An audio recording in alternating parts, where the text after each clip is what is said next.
Hello, everyone. Welcome to a brand new year of the EUphoria podcast, full of laughs, hopefully lists, definitely lists, and crushing inevitable disappointment at the hands of LEC super teams. Woo! My name is Drakos, and joining me as my full-time co-host for this year is none other, and hopefully for more years in the future, I'd like to keep one. It's not the defense against the dark arts position, I swear. Maybe. Joining me is the brand new teacher for Defense Against the Dark Arts is none other than Rob Dagda Price, LEC and LPL caster, analyst, incredibly nice human. Oh. You may remember him from such career feats as, World Finals and these big prestigious games, or that time that he brought food to Cadril on stream. One of those two you will surely recommend or remember. But welcome, dude. Good to have you. Yeah, glad to be here. It's nice to actually come across for the first time. But I did actually bring some things because the way when you're getting married, it's like something new, something blue, something borrowed, right? So I forgot that, but I've heard that at some point in my life. So I borrowed Cage's love and brought you the Shy. You brought me the Shy. What is this? A playing card? It's a player card. Yeah, that's like a fan card of the Shy. The Shy that has some weird phrases and sayings. I don't know. I don't feel like he said them in particular, but they've got some. Let me try to read this because it is tiny. Damn, this is tiny. The Shy. When the sun is shining, I can do anything. No mountain is too high. No trouble too difficult to overcome. No river wide enough, no mountain valley. This is just the lyrics to... It's the something. Darkness cannot drive out darkness. Only light can do that. Hate cannot drive out hate. Only love can... What? I'm pretty sure that's from Death Note. But yeah. This is sick. This is such random... This is dope. I will hold on. This will be my bookmark forever. What an excellent gift. Yeah. Thank you, Rob. And then the other one I brought is 100 Words for Grand, which is a little book of Irish chat, because there are going to be some things that I say in this podcast that are not going to make any sense. Okay, let me know when I need to bust this out to translate for the viewer at home. Yeah, because we've got some weird... Wow, so I was explaining to Maureen, which is our makeup artist earlier on, it's like to say Mael Sagosha is like a term of endearment, which is my dear, thanks. So there's you got a smile on your face. Is that actually what it means? It is actually in the book. Yeah. Okay. Look, I was told that there's a swear jar, which I feel is a little bit unfair to implement a swear jar. The second Irishman joins the podcast. All right. Implemented this year. Brand new EUphoria feature, the EUphoria swear jar. Every time you swear, you have to put money in the jar. We don't have a jar yet. So we're going to try to be good on our language this podcast episode, and we'll do something cool with the jar for EUphoria fans or somebody. We'll do something cool with what I assume will be a full jar of money. Full-ass jar of money. Let's just get the jar started there. We're going to do some other cool stuff this year too. We got a lot of room for experimentation. We're going to try to, branch out, try some new things. Obviously, never want to get too far away from the core podcast formula, but I already have a phrase in this book that I'm going to try to bring up later in the day. Thank you. 100 Words for Grand, the little book of Irish chat. I will be able to translate Rob for all those people at home who don't understand Irish idioms. Exactly. So Rob, you're welcome. I feel bad I didn't bring you anything. I give you the gift of writing a tier list that will most certainly get you flamed. Yes, absolutely. Today, and the episode at its core, other than just kind of chat and shit as we usually do, there's a brand new season. By the time this episode comes out, the patch will have gone, I think, just live. I think according to... today. They revealed the times in the patch notes, and I believe it's essentially noon in whatever time zone you're in. And it's a staggered release based on time zone. So everyone's essentially getting access at noon. Is what I remember. Don't quote me on that. That was not an official statement. That's just what I remember. But it's a new season. There's a bunch of new stuff going on. We're going to talk about that first. And then after that, it's time for a brand new EUphoria tier list that will, of course, age like fine wine and answer all of your questions about what to expect for the teams upcoming, because we for sure have all the answers. That is our job. And we've always nailed it. We've never nailed it. Never once have we at EUphoria completely griefed it on a tier list or put a team where they didn't belong. We are prophetic at our worst, omnipotent at our best. So just things to consider. We're really good at this thing. But Rob, let's talk about this new season, man. The big part of it, I think, there are two huge portions of the season change. One is the map changes. The other is essentially an entire itemization rework. Again, we're not going to talk about all of the changes here. The patch notes are out. It is a book. Yeah. It is like a 7-part series written to rival Harry Potter. It is so long. And so if that feels overwhelming to you, I'm sure there will be a lot of content creators making stuff that's more digestible. Also, the show this weekend, the LEC returns, and we're going to talk about the stuff that's impacting pro play. So don't worry if it feels like a lot now. Just play the game, try to have fun. I swear we will all figure it out together. And for today, we're just going to talk about some of the stuff that's the most exciting for us. Rob, what's on your mind first and foremost? So there's a couple of different things. So I think the one that I think we've seen a lot is AD LeBlanc is back. Because there's so many energized attacks that are happening at every point in time. So there's a new item called Voltaic Cyclosword, which means that... which is a mouthful. Yeah, which is going to be great to say every single time. And maybe I've even messed it up because maybe I spelled it wrong in the notes I wrote. Okay, but, all right. Let's give people at home... You read it off for us if you have it on your hang on. I'll get it, yeah. So I put down a quick one, which is basically... I can read it real quick. So Voltaic Cyclosword is the new Kirchi Shard energized item. It is a lethality alternative to the other energized thing. It's built out of the Brutalizer, which is back. Spoiler. Similar item, not quite the same. Brutalizer, Kirchi Shard, some extra money. Moving and attacking generates an energized attack, as it always does. The kicker here is that dashes and stealth attacks energize 75% faster. So similar to when Chemtech Akali was good, when she could really stack that passive up really quickly, LeBlanc to do something similar with Voltaic Cyclosword. Yeah, so I've seen like Static Shiv, Triforce, Voltaic Cyclosword, which is already ruining it. But yeah, it's so basically it's an absolute nightmare. So a bunch of pros are playing it, and we're probably going to see that from the get-go. The other ones that I've kind of noticed is like Ashe support, very, very strong at the moment, because she's got a combo with like Imperial Mandate, is very, very strong. Slowing or immobilizing deals 12% of current health. Yeah. But then there's the new one, which comes in on top of that, which is Zazek's Realm Spike, which is basically like Infernal Soul AoE, where you deal 3% of max health as well whenever you hit someone. Yeah. So basically you hit someone, you slow them, which then allows someone to proc Imperial Mandate, which then gets the 12% current health on top of that. And you're just dealing a boatload of extra damage. Plus she's super strong and push and everything like that. And she's been massive here, at least in the in-houses that I've seen. Yeah. But I do have a little bit of a scary one. Okay, wait, hold on. Just for real quick, if that kind of flew past you, there's a bunch of changes to support items. All supports start with the same item. It builds eventually into one of 5 free upgrades that don't offer any more base stats, but offer unique things. In this case, the Infernal Soul kind of passive is one of them. And Mandate got changed, so it only does damage when someone else procs it. So you put the mark on and someone else has to proc it. And so Ashe remains obnoxious. Ranged supports appear to be the name of the game right now. Yeah. Not only can they get more gold off of their support item than their melee counterparts, simply because they have an easier time proccing it. There are no more executes. Everyone has the same support item. You can get money from killing minions when you have a stack, but it's a flat 20 gold that's not shared, so you don't have to worry about getting cannons anymore. Or you can get money from harassing. And melee champions do get 2 more gold, get a bit more gold as you get deeper into it. But, you may have noticed playing melee champions that they don't quite get to trade and harass nearly as much as an Ashe, for example. Yeah. So get ready for range support hell, pro play enthusiasts. We are not seeing a melee champ for many moons.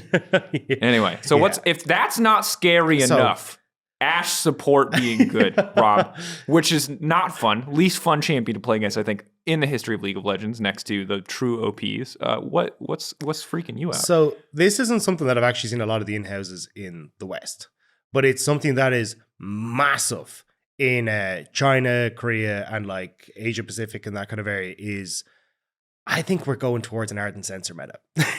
Which, oh my God, that is cursed. That's horrifying. That is cursed. What is that?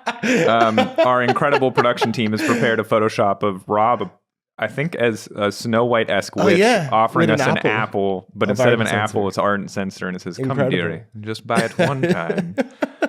That's horrifying. That's nightmare fuel. I can't decide what's more horrific, the Photoshop or the Ardent. So why Ardent Censer hasn't been played in. I noticed that as well. Like we haven't seen Ardent Censer, we haven't seen Staff of Flowing Water either, really in houses. Yeah. And from talking to pros, there's just other stuff that they're prioritizing. But why is it good? Yeah. What is it? How much is it showing? How are you getting active? When are you seeing these Eastern in-houses? I know about the Western in-houses. I'm in that server. I've gotten to watch a lot. Shout out to the people who organize that. That's a fantastic effort. But there's a lot to unpack here, Rob. Yeah. So shout out to Molecule. Whoever doesn't follow him on Twitter, if you like analytical content, the guy is phenomenal. And really should subscribe to his Patreon. He does like a bunch of breakdowns and also has, I think it was like 250 screenshots from Asian in-houses. Both across like in the PCS regions, in the LPL regions, in the LCK, like basically a whole heap of different players that are in there. So at least in those, we're seeing a ton of enchanters across the board because enchanter items basically got massive buffs. Like there's what's the name of Dreammaker, which is one of those. So when you complete your quest for support items, you can then upgrade into a bunch of different which you can orange style upgrade. You can do it anywhere on the map, and it's important to note that there's no more, just to clarify, we don't want to like go on at length here, but I just want to make sure that we're kind of keeping everybody with us as we go. Spectral Sickle, Relic Shield, blah, blah, blah. It's all gone. It's one support item. It gives the same amount of stats. It upgrades. It continues to give the same amount of stats. Its final form, which you'll only sit on for 1 second before it turns into one of these 5 different unique items, also gives the same stats. So no matter who you are as a support, you're getting the same stats, but you get this different unique passive depending on if you want to have an enchanter playstyle, if you want to be a tankier playstyle, there's this kind of crown passive that you can get, or in the case of the one that you're talking about, Dreammaker, it's this really nice utility item that gives you a little bit more defensive stats and empowers allies to do like one empowered auto attack. So as well, then because we kind of got rid of the mythic system, you can actually buy like a bunch of like redemptions and ages, and well, then what we're seeing a lot is Rush Ardent. So back on 1310. It got buffed a little bit. So then you'd have like your bonus attack speed would go from 15% all the way up to 30%. And the on-hit damage would go from 15 on-hit damage all the way up to 30. But now I'm coming into 14.1, they've buffed up a bunch of like the AP and stuff, which is just nice. But like as an enchanter, you kind of get like limited extra out of that. But the big bonuses are your bonus attack speed is now just 25% flat. And also your on-hit damage is 20 flat as well. So the quicker you get this, the more value you get out of it. And especially when we're seeing like Lucian Nami, incredibly strong. When you're seeing like Lucian Melio, which is the big combo where you rush Ardent, is very, very strong. We're seeing a bunch of Karmas that are getting it. We're seeing a bunch of these champions that are just being able to pick up this super, super easy. And then you're just giving, well, I've got a bunch of extra on-hit damage. You don't have the heal, which is back in like 7.17. Yeah, when you think was back a super to like when Ignore was the meta breaker and like, they were the guys who were playing Ivern instead and he was playing Leona Fervor bottom. That meta where Ardent was literally hell. That was healing on hit. So it's not quite there, but it sounds like it's still really strong. But it's still very, really, really strong. So I think, at least from looking at a lot of what the East is doing, it is full on Ardent all the time. And I think as well, like getting a ton of push, being able to play around people like if you got a Belveth or a Graves or something along those lines, or even what we're seeing, which is super strong as well in the jungle, is like Nocturne just benefits a lot from this as well. So I think you've got a ton of champions that can benefit a lot from it. A lot of the on-hit champions as well are becoming very, very strong thanks to a new item called Terminus, which is essentially, where have I got it written down, which is your attacks apply 30 magic damage on hit. But every time you go between a light and a dark every second hit. So you gain either stacking armor and MR, or you gain stacking pen, magic pen, and also AD pen. So it's kind of silly. And if you ignore the theme of the Terminus or whatever, it's just one auto gives you defensive stats, the next auto gives you offensive stats. Exactly. And it's obviously, if you can stack it up quickly, it's pretty strong. This is spooky, not because like, I just personally don't like Ardent metas very much. I think it's cool because we had a really boring version of the hyper carry meta last year where it was like Jinx and Zeri, and kind of these champions who, once they get ahead, aren't interactive at all. Yeah. It didn't even feel like proper front-to-back team fighting because it was like Zeri's going to have a Zeri moment or like Jinx is going to get a kill and the fight's just going to end. And so I would be like excited to have a more traditional front-to-back meta for a little while. But I feel like whenever Ardent's good, the game is not as fun. I'm just going to say, like, I know enchanters need to have a good time because, all play styles need to be supported. But, like, do they? Could we just, like, not have enchanters in League of Legends ever? I hate them, personally. And I think as well, it's like, if you end up going back towards this, which I think when we kick off, because it's a new season and there's things like Titanic Hydra. Everyone's super hyped on Titanic Hydra because it's like, oh my god, I can use my button again and I can like proc these 3-hit passives players real quick. Are just salivating like, oh, finally I could do the cancel. I finally I can link stupid tutorials to people who don't play Riven and show them how complicated my champion is. Or it's even like someone who's a bit more brain dead, like Jax, who was just like, I auto attack you, I hit W, and then I hit my Titanic Hydra and I get 3 hits real quick. And it's like, what are you going to do about it? Or even like Xin Zhao is super build your popular own in the hail jungle. of blades. Let's go. And even like Xin Zhao is the same in the jungle because he's like, wait, I can just get my knock up super, super quick. So I think there is a lot of these champions that are starting to use that. But I think what's going to end up happening is because ability haste has been absolutely torn out of fighters, and a lot of it's just gutted entirely across the board. I think eventually it's going to be a case of, well, we just have a ton of healing and shielding. We don't have access to as many abilities on fighters. And, well, how do I actually kill the backline? So it's like, I can just keep these AD carries alive forever. And then it becomes this big front-to-back meta, as you say, that I think we're going to move towards, especially with the tank items being buffed as well. Yeah. The other half of the coin there is Staff of Flowing Water, which gives ability power and 10% bonus move speed. Again, both those values are flat, so the sooner you get this item, the better it is. Same case, although the amount of AD carries, at least who are going to use that AP well, is much smaller. There are some, certainly. Kaisa, Twitch, for 2 examples. Not that those champions are getting a ton of play, but so these are items that we naturally have our eye on. I will say on the healing note, at least, shielding obviously always going to be a little bit trickier, but Morellonomicon, actually a good item for AP champions. Great, just ball of stats. Just good and cost effective. Obviously in the past, it made almost 0 sense to finish the damn thing. You could just, you sat on the cursed orb. Oblivion Orb, thank you. And you just sat there with your 40% healing reduction. You were annoyed that you had to build it, but you did your job. Also, you cannot build Grievous Wounds as a support anymore. You'd have to build Morella. The Chemtech Fire is gone, which is great because supports are broke. Like, they don't need any more responsibilities than they already have. This patch is going to give supports a lot more effective money because they get this support item for 400 gold that eventually turns into a really good, meaningful item. And they're going to get enough income to build some other stuff too. Support items are super OP at the moment. Support items are going to feel good. It's going to feel damn good to be a support. That said, the other one that we have to hit, and it's one that a lot of people, if you've been keeping up to date with the information, are probably aware of already. Experimental Hexplate is sick. Silly. It is sick. So for context, it builds out of Noon Quiver and a new item called Tunneler that is just the phage items, but it doesn't give you anything else. It's just a stat stick.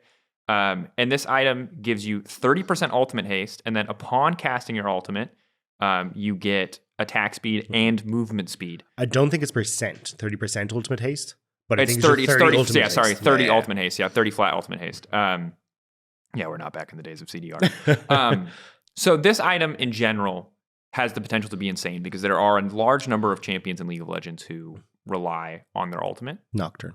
Yeah, let's just cut to the chase. This is the greatest Nocturne item that has ever been made. This, to me, if I had to guess the process for the creation of this item, is that someone on the design team plays Nocturne all the time and had to figure out a way to like sneak in an item that looked like it could be good on multiple champions that's actually just for Nocturne. Like in the same way that not First Strike, but the stupid Kleptomancy was just for Ezreal and Gangplank. This is the Nocturne item. Other people are for sure going to use it. Again, it gives AD, it gives flat health, it gives attack speed, it gives you... Movement speed is insane as well. It's just... ultimate haste, and it has this wonderful passive. But essentially, Nocturne just gets to ult more often, and when he does ult, he has movement speed and attack speed, so it is now impossible to get away from his fear. This item is nuts so broken. It's being reflected in in-houses as Marcus, shout out to Marcus, works on our broadcast. He does a lot of things. In this case, he was doing some stats polls for me. He was looking at some of the data from in-houses. And it was a small sample size because he wasn't going to scrub through all that data. I wasn't going to make him. But Nocturne appears to be the most banned champion alongside other champions like Rumble. And I think one of the big reasons that Nocturne is banned outside of some of the things in the meta kind of supporting him is just that this item is so damn good. And it's a no-brainer. It's best in slot for Nocturne, hands down. It's nuts. Please, day one, if you can get Nocturne and play it, because we're in the past right now. This is Wednesday when we're recording this. You're living in the glorious future where League of Legends is viable. As you are listening to this podcast, I will be playing Experimental Hexplate Nocturne. Please do the same before they nerf it. This shit is dope. It is so good.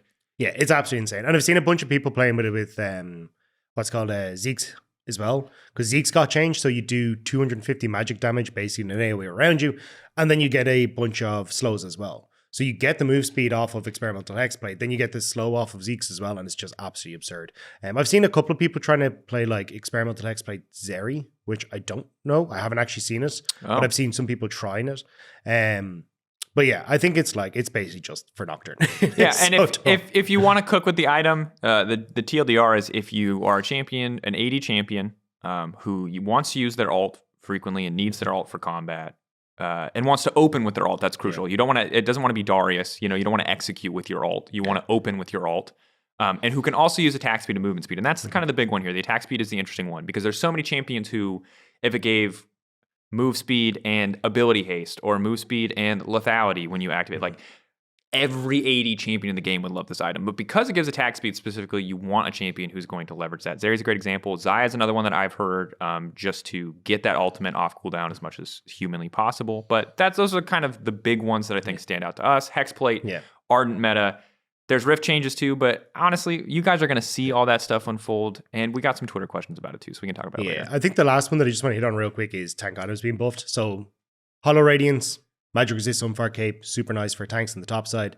The other one is Kainic Rukern, which is you gain this massive magic shield. It's like that Galio passive magic shield. Anyone can buy that. It's huge. So I think there's definitely some Magic Resist now exists really nicely for top laners. Even like Force of Nature, you get, so if you get hit by magic damage, you get 1 stack. If you get CC'd, you get an additional 2 stacks. If you get 8 stacks, you just get 70 MR. Yeah, they buffed the hell out of it. 70, because it was down to 30. Number. Remember, it used to just be like flat 10 or 15% magic damage reduction, and then it was 30 MR or 50, and then it got reduced down to 30. 30, yeah. And then, but they also had more, you had to get to 10 stack. I think it's 8 stacks now. So this item is insane. So yeah, I think there's like some super nice changes for tanks.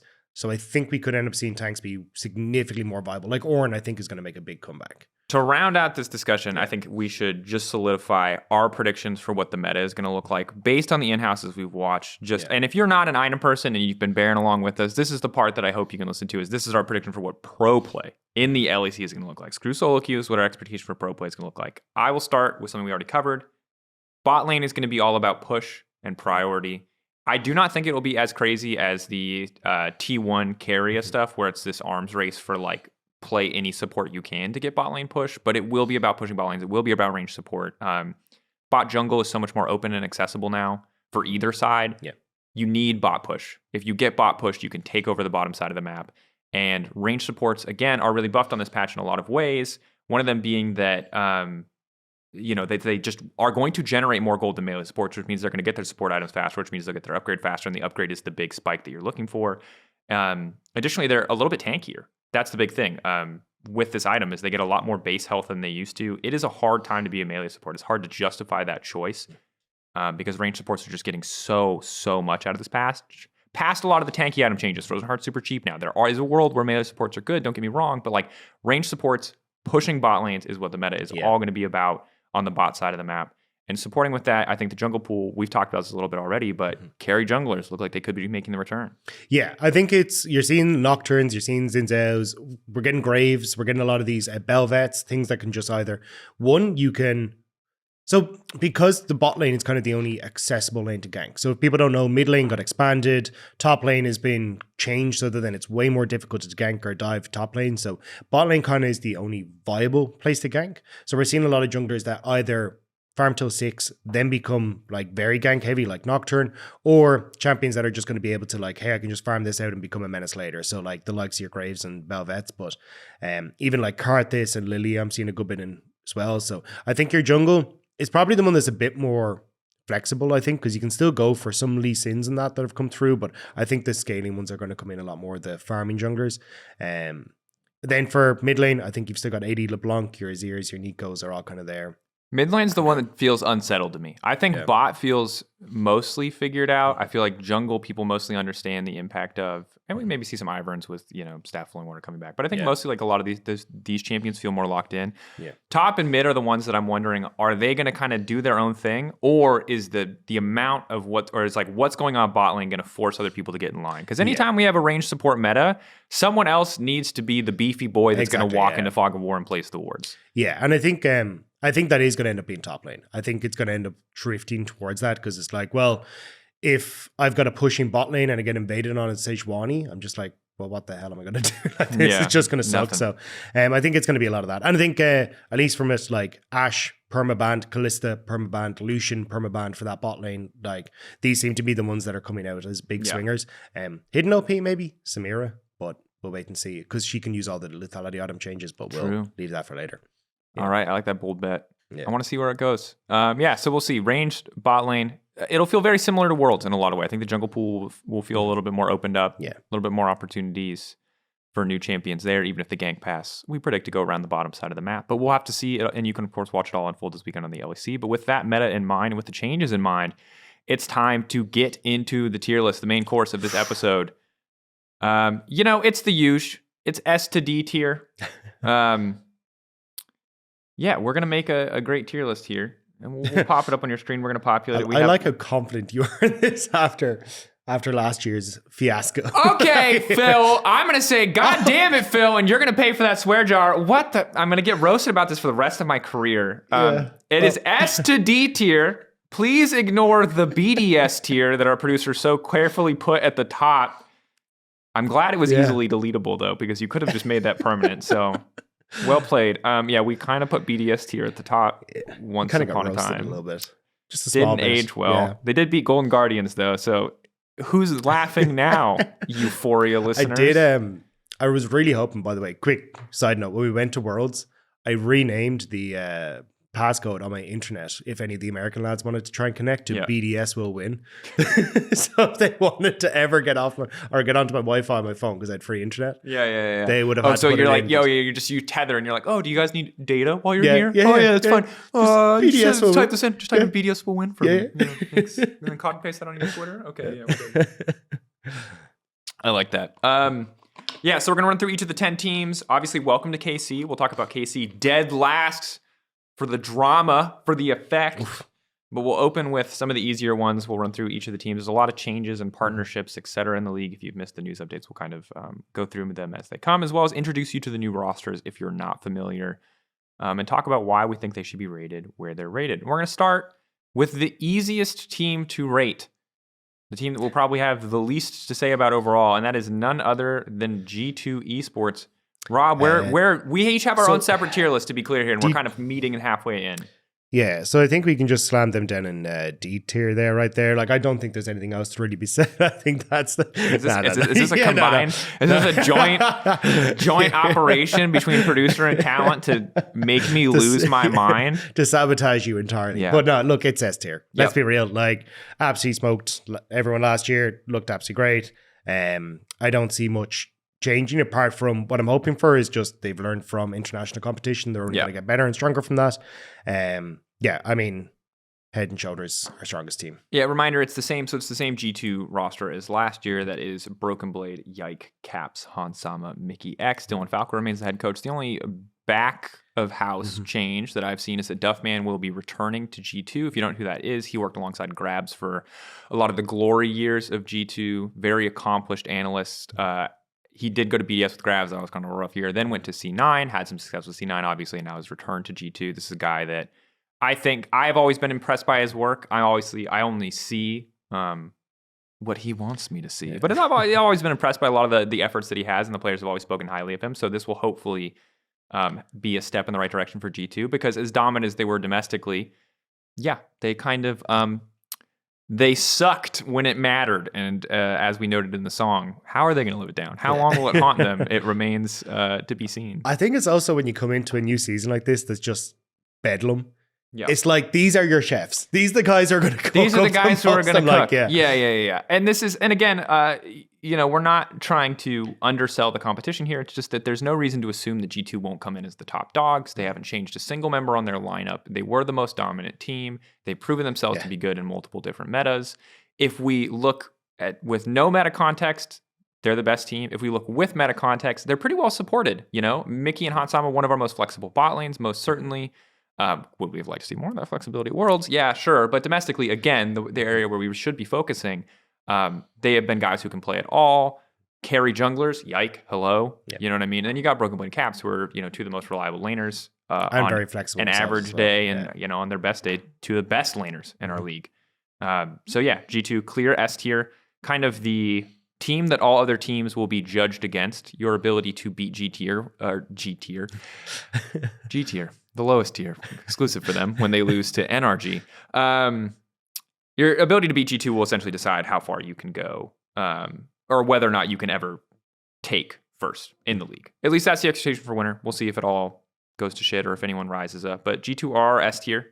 I think they'll be probably, spoiler, our only S tier team, but we'll have to see as we get deeper into it. And so we'll mosey on along. Our next team on the list, making some decent changes here, is SK Gaming.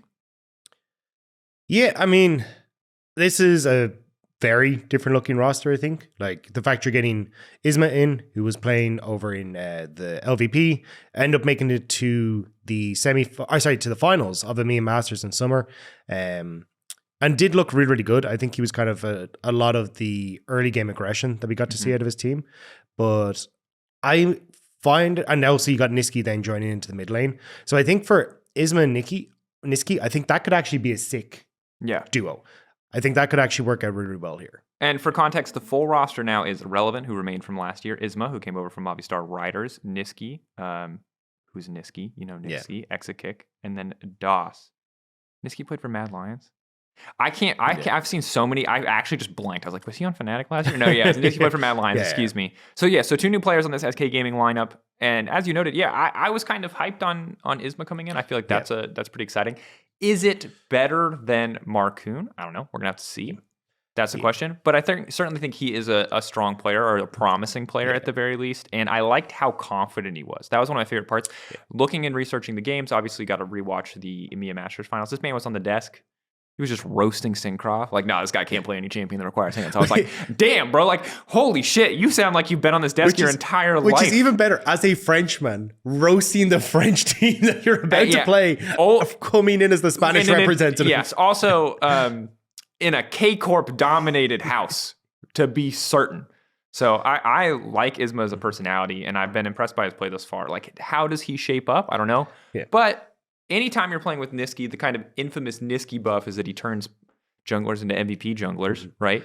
And I think that's the big one. Cool. And I think Niski being able to play towards Irrelevant, who I think Irrelevant, phenomenal year last year. Like, looked fantastic on things like the Jax, and if Jax is back in the meta, Irrelevant's going to be very, very happy. And then I think it's a case of what version of the bot lane do we get? If they manage to pick it up, fantastic, because we got to see in winter that this was, and spring even, that this was a bot lane that you could kind of count on, but very quickly started to teeter off as the year went on. So that's my biggest worry for these.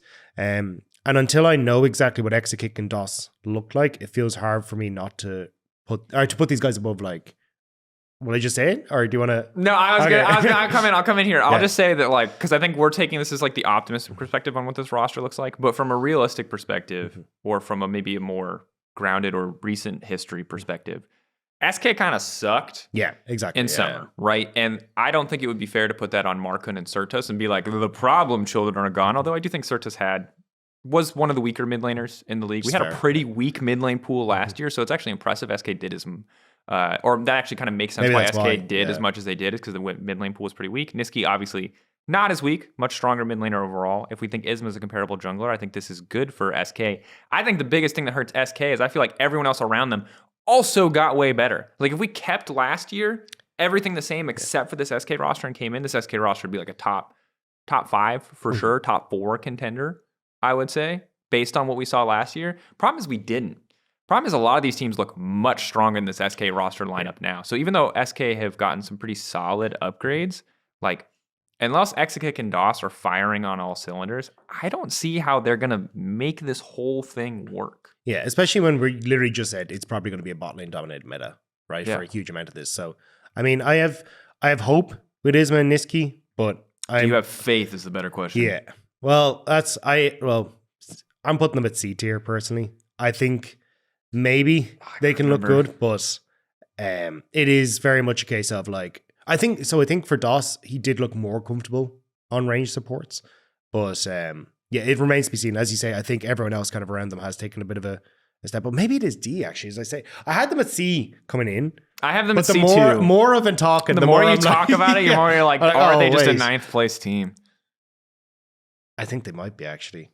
Are we just convincing ourselves? I think I've accidentally convinced myself. I had them at C. I think I actually might have. It feels bad. Let's think about it on paper. Niski. I think the mid jungle is super strong. With who are you facilitating facilitating for? Because that's the big thing. Niski's biggest strength, right? He always looks best at metas where he doesn't have to carry. I think their top side slaps. Their top side does slap. Exekuk and DOS, I've lost faith in. And to be fair, this was my timeline for Exekuk and DOS. These guys are going to suck. Winter. Holy shit, they're insane. They're so good. How did they get that good? That first Renata Zera game, I was like, God, who are these guys? That's insane. That's absolutely nuts. And then boof, kind of just slow, steady decline into nothingness again. And so I'm ready to shoot right back up that roller coaster and ride it one more time. But I'm saying C. Yeah, I'm saying C. I think they're top. Are they the lower end of C? Yeah, possibly. Yeah. But they're not a D tier team. Like when we look at last year's pool, I think they could have been rated so much higher because last year's D tier was was rough. This year, I think the skill floor of our teams is much higher. I will say that. I think this is a much stronger year as a baseline. How our ceiling of our league look is a better question maybe, but at a baseline, this is a much stronger pool overall for LEC. And we'll see how SK fare in it because for now they're going to C tier. Where they will stay for some amount of time until we're proven to be completely wrong. And I do want to be, because I think, like, when I look back at the start of the year, they look like Exekuk and DOS I was super hyped on. So I don't want to be wrong. I just want Exekuk and DOS I want all players to perform. Like, I never want to have fun. You know? My fears of players performing poorly to turn out to be right. I would rather everyone performs their best. You know, you're like, wow, that guy's insane. It just wasn't quite enough. But maybe I just don't think that's how it works. Yeah. Maybe it's naive. Yeah. Maybe also, it's my everybody gets a trophy mentality. Yeah. But just Isma Nocturne meta. It's his favorite champion. I wrote that down too. Yeah. Isma Nocturne meta. I think the problem is, spoiler folks, it's so good that it's on the must ban list. No one's going to get it. You really have to find when you're a pocket pick player that niche where your champion isn't in meta. This is the Vedius problem. He was the Nocturne mid one trick, and then it became an actual champion and was nerfed into the ground. He was no longer allowed to exploit his niche. And I think Isma's in a similar problem where that was his niche, but it is no longer a niche. It does not exist because that champion will be banned forever. Coming up next on the list, Fnatic. Big dogs. Yeah. Back in the house. What has changed? So far, it is the same roster. Oscarinin, Razork, Humanoid, Noah, and Jun. Mm-hmm. So, Jun, the big change. Support coming in. Trimby out, Jun in. Jun, Korean support coming in. Did a bunch of time in Challengers. If you missed the last episode of the global podcast we did, the EUphoria State, Chronicler gave a well-intentioned but very ultimately ineffective pitch for Jun, who's a guy who's had a tumultuous up and down. His big claim to fame is that the Challenger team that Jun was on in 2022. Let me double check. Guangdong Freaks. No, not Guangdong Freaks. Guangdong Freaks was a CV Max. Sorry. Guangdong team was CV Max. That team sucked. He got benched off of it. It was... that was not DRX good. Challengers was the team, Yeah, DRX Challengers when they made their really impressive run where they were super dominant and ultimately ended up finishing third. Were first in the regular season. The entire team credited him as kind of the driving factor behind that run. So there are reasons to be excited about this guy. And I think it'll probably make things a lot easier on Noah. And from what I've seen of in-houses, and again, in-houses, not the best, but it is a sample size. It's nice to be able to see this stuff ahead of the season. Jun and Noah seem to be working well together. Jun seems to be doing very well on his own. I saw just the other day him, he didn't really communicate this roam super effectively, but he was there shadowing. Jizuke was playing LeBlanc into Perks' Tristana. Right as Perks was starting to try to dive to push his advantage to get plates, he was there on Rel to shut that down. And I was like, I like this. I like that you're just there. I like that there's no communication needed and you're exactly where you need to be on the map. You recognize the lane states on your own. This guy is obviously very talented. How will it work out in the long run? I'm not sure, but I am cautiously very optimistic about Jun. Yeah, I did. I watched some of the Guangdong Freaks games just to prep and kind of see how he's doing. They'd play. It was from what I was looking at, it seemed that Dudu was kind of the lifeblood of the team, the top laner for that team. But I would see them try and make never mind. Do I need to put that in the swear jar? No. I think saying just the phrase Dudu was the lifeblood. Fair enough. Sounds like a really bad sci-fi universe. But yeah, they would play for these like ganks on bot lane with the jungler and the AD carry. And I can tell you wholeheartedly that Jun was not the problem. So I'm excited to see what he does on Fnatic. Yeah, but I mean, most of this team has remained exactly the same. And this was a team that Fnatic as an org, not these 5 players, but as an org, and certainly some of these players had one of the most abysmal years of the organization's history. Remember, they started the year with Reckless. There were some people in and out. Wonder was getting benched. Oscar Rinna was getting subbed in. Advian popped in for a bit. Advian popped in for a bit. Like, this was a terrible year for Fnatic. Started with Rooks. It's like, Yeah, Rooks. But they did manage to bring it back in the end. They did make it to finals. Oscar Rinna did have an injury at the time, so Wonder subbed in, and that was kind of his return surprise debut. He did a really good job. But overall, this is a Fnatic that really shaped up in the final moments of last season. And now with these upgrades, I think it's safer to have high expectations. In the past, I'm historically a Fnatic doubter when it comes to the start of season, but I think with so many pieces being the same, and with on paper an upgrade on the bottom side of the map, at least an optimistic upgrade. Trimby's obviously a very good player, just wasn't really working. Yeah, I don't think for that duo. I think that's the bigger one for me. Is more so like, not to throw shade at Trimby. It was more like, I think this is hey, they both speak Korean. They can actually communicate a lot better. I think that'll be the biggest one for me, is more like hey, we're probably going to see them more on the same page. Yeah. Because I think Trimby's one of the best supports that we have in Europe. I think this just wasn't the spot for Trimby. Wasn't clicking, wasn't vibing. Yeah, still obviously has a track record of a ton of successes, but last year was not the best year, even though it did have some highlight moments. So optimistic about Jun. Where are you putting him? I have them high. Or do you want me to go first? I can go first. I don't want to make you go first every single time. Okay. I mean, I'm happy to go. I have them at A tier. I actually think, Or do we just have the same? We didn't check ahead of time. No, Normally we check, and if we have the same tier list, we'll pick one that we're like contentious on for the drama. We did kind of half talk about it, but like, I don't know. A tier. I think it's A tier. I agree. I think that right now, to be clear, there's a gap between S and A, most certainly. But I think a lot of the teams that I have in A tier, I think the players on Fnatic are just so reliable. Yeah. And keeping a lot of your members on the same is a huge boon for a start of year tier list, because again, there's so many variables for this new start of season. Yeah. There is so much shit that's going to be unpredictable and chaotic and messy. So keeping a lot of your members on a team that was already performing well is like the most surefire way to get a bet of confidence coming into a new season. Also, I think like just Razork, phenomenal summer. I think he was honestly the best jungler in summer. I know that Yike ended up taking the All Pro, but I think Razork got robbed personally. I think he was absolutely fantastic. And then coming in, I think Yike still had a great time. I just think it was Razork was incredible. I'm not gonna go on the time machine journey with you. Razork was damn good. Yeah, and I think coming into a meta where Jungle's getting a bit of a flip up, I think he's going to get to show what he's capable of once again. You've got an Azir meta in mid lane for Humanoid, at least from what I can see in houses, so he's going to be very happy. You've got potential for Kari and Jax in the top lane as Skurinen's happy. Like, this just seems to be coming together for Fnatic. It's just once that bot lane works, and honestly, I think with Jun coming in, I think they've got a solid chance at it. It's just, again, I think the only doubt for me on this is Noah's champion pool, because I think that was kind of the biggest contention point last year.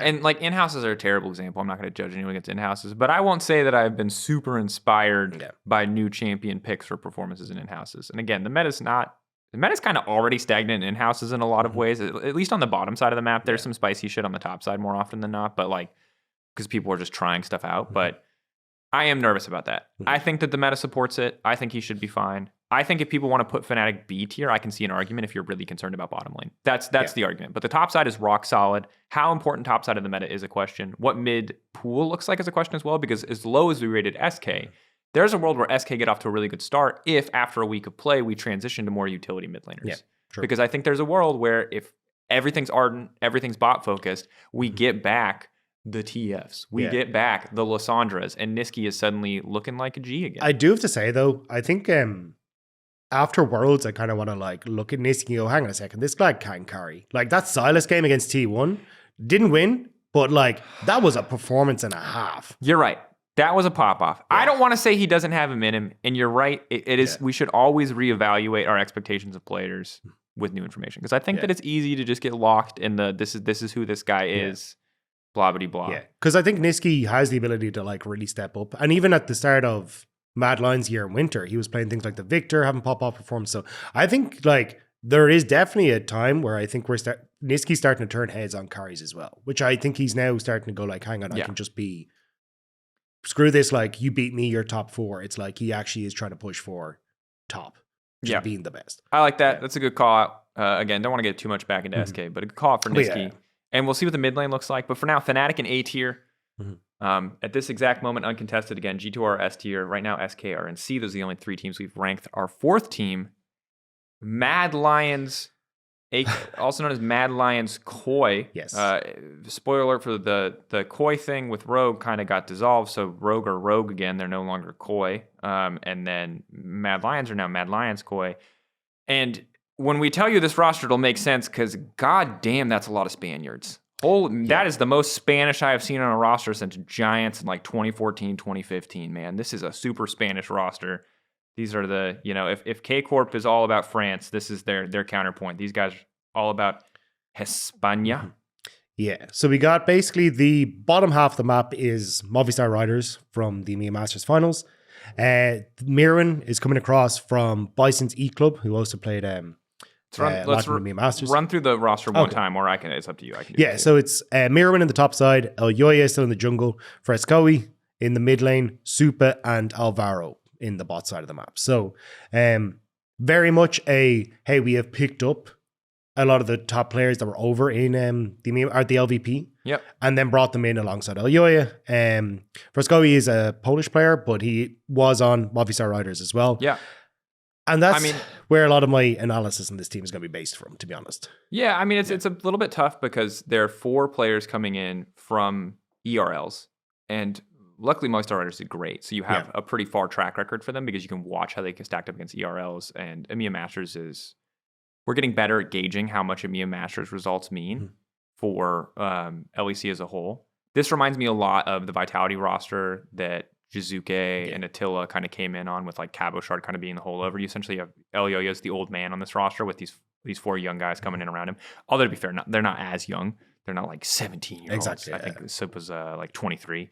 So it's not like baby's first time. These guys have actually been in the competitive scene for quite an amount of time. And I think this is a weird situation and a cool situation where we're going to call a lot of these guys rookies because by LEC definition that they are, but these guys have been playing in a competitive environment for a very, very long time. And I think are going to be quick on the take in terms of adjusting to the LEC lifestyle. I can't imagine it's too much different from the LVP one. I'd like to think a little more polished, but who knows? That said, hard to have super strong opinions on where this team is going to place. The most recent footage we have of Movistar Riders that feels immediately relevant here is their series against K Corp in EMEA Masters, which was looking ended up being pretty close. At the beginning, it did not look close at all. It looked like K Corp's stomp with some pretty solid individual performances. But when we talk about the identity of that Movistar Riders teams, it was aggro. It was aggro all the time. It was scrappy. And a lot of the times that stuff doesn't translate super well when when you're the big fish in the little pond and you go to a bigger pond. That stuff doesn't translate super well. A lot of that stuff, it's not necessarily skill checking. It's not like they weren't good at moving around the map in the early game, but a lot of it was kind of skill checking, button checking. And I'm wondering how that's going to work for them against a much stronger pool of players. Yeah, so to give people context, the way basically this team played was, hey, we're going to play heavily for bot lane with Isma, who was their jungler, to try and get bot lane ahead, and then we try and go for a bunch of skirmishes and invades and that kind of stuff that could work out. And I think with the way the meta is going, that could potentially be a way to play the game. But I think the biggest problem for this is just again, it's a massive step up coming in, and you can see with Karmine Corp that they really struggled to try and get that style to work, where teams are it's a slower paced game. People are smarter with where they're warding and how they want to play the macro and that kind of stuff. And I think that's where this team is going to fall. I think talent wise, I think they're stacked, but it does come back to so for context for people, if Kalist from Karmine Corp didn't exist, who basically he isn't old enough to now play in LEC, but keep your eyes on him because he's just going to get picked up. He's just going to pick up next year. He's so good. The second that guy becomes old enough, I think he's 18, he's in. Like, it's just, the guy's insane. But if Kalist didn't exist, I think Supa would have been the name on everyone's lips for AD carries. The guy got like a pentakill in the EMEA Masters. The guy is absolutely absurd. And Alvaro is an insane support alongside him. But I think there is still mistakes that I see in their play, which is, hey, they will be corrected over the course of this year. And I think Supa will become one of the really strong AD carries that we have in the league.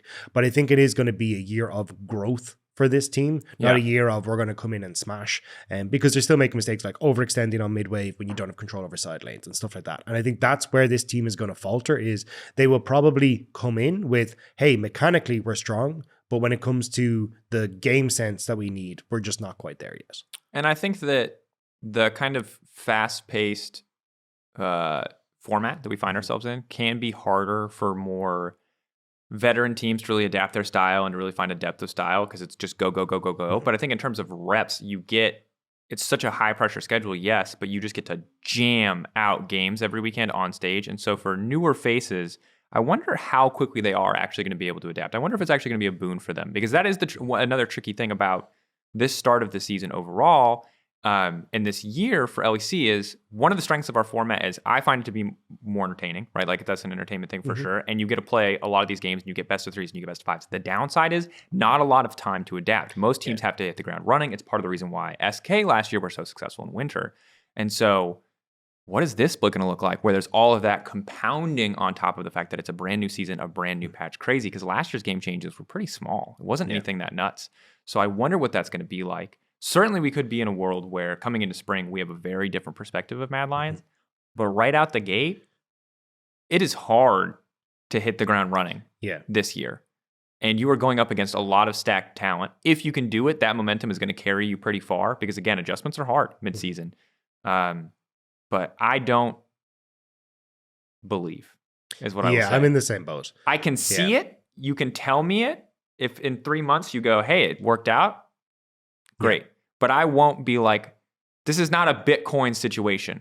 I won't be like, oh man, I wish in 2012 I had played one of those StarCraft tournaments where 50 Bitcoins was third place. I won't feel that way. I'll be like, okay, cool, great. They managed to make it happen. Spectacular story. Cool that they made it work. But I won't be like, I should have believed in them. I won't say that, because there's just the track record and the evidence aren't really there to support this team being insane.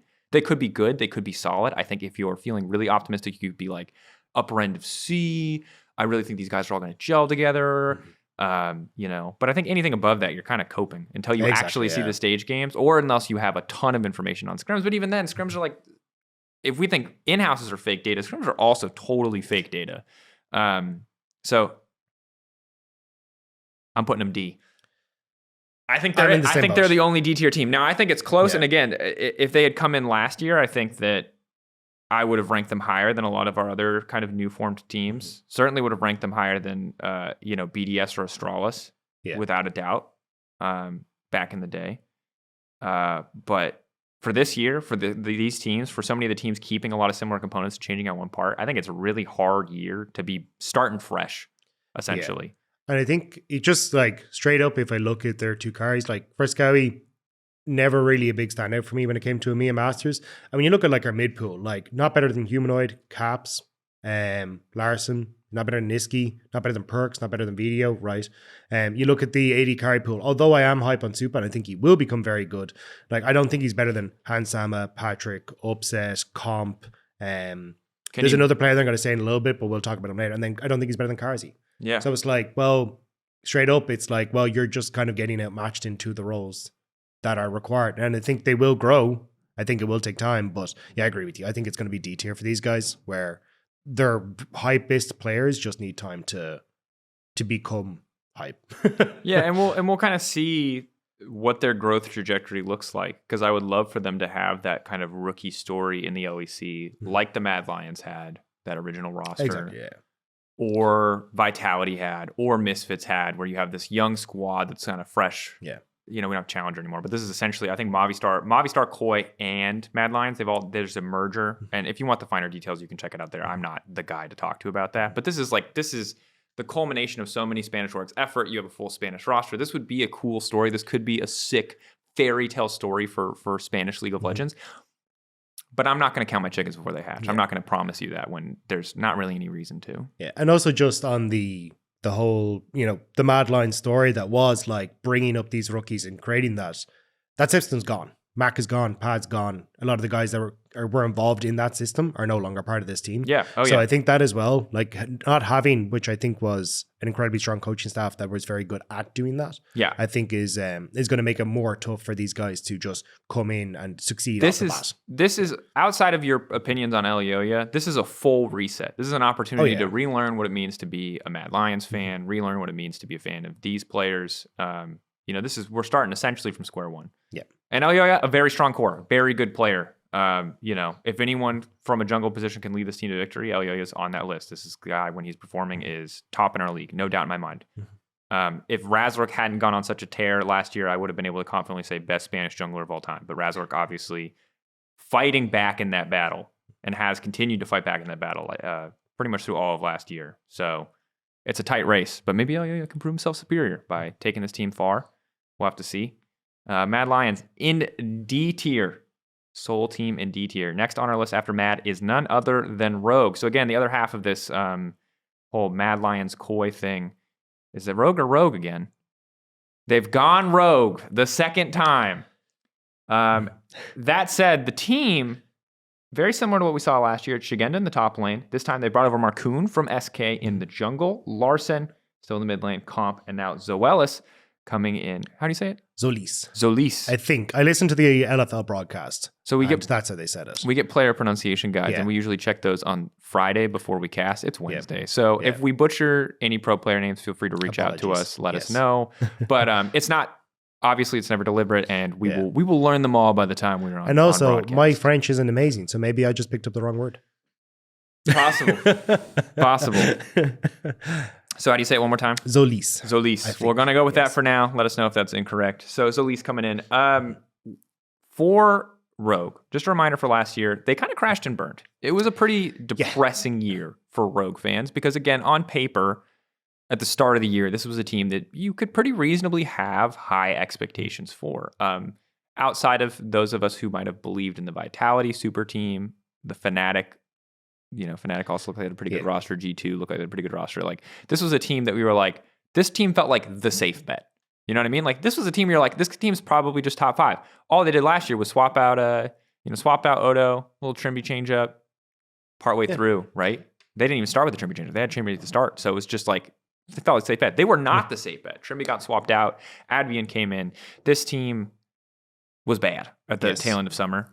Did not look great. They've made some small changes here, but the core is the same. Shigenda, Larson, Comp. It is just the supportive positions of jungle and support that have been changed. So I'm skeptical, man.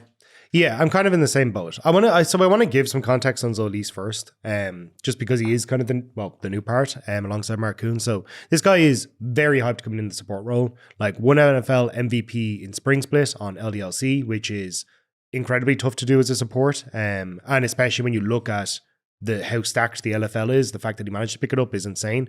I think he's mechanically very strong.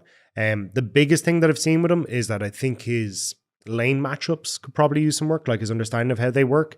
But I think you've got Comp beside you. Comp is going to immediately be able to help you and teach you, and I think that'll be fine. And I think his team fighting is decent, but I don't know if exactly where.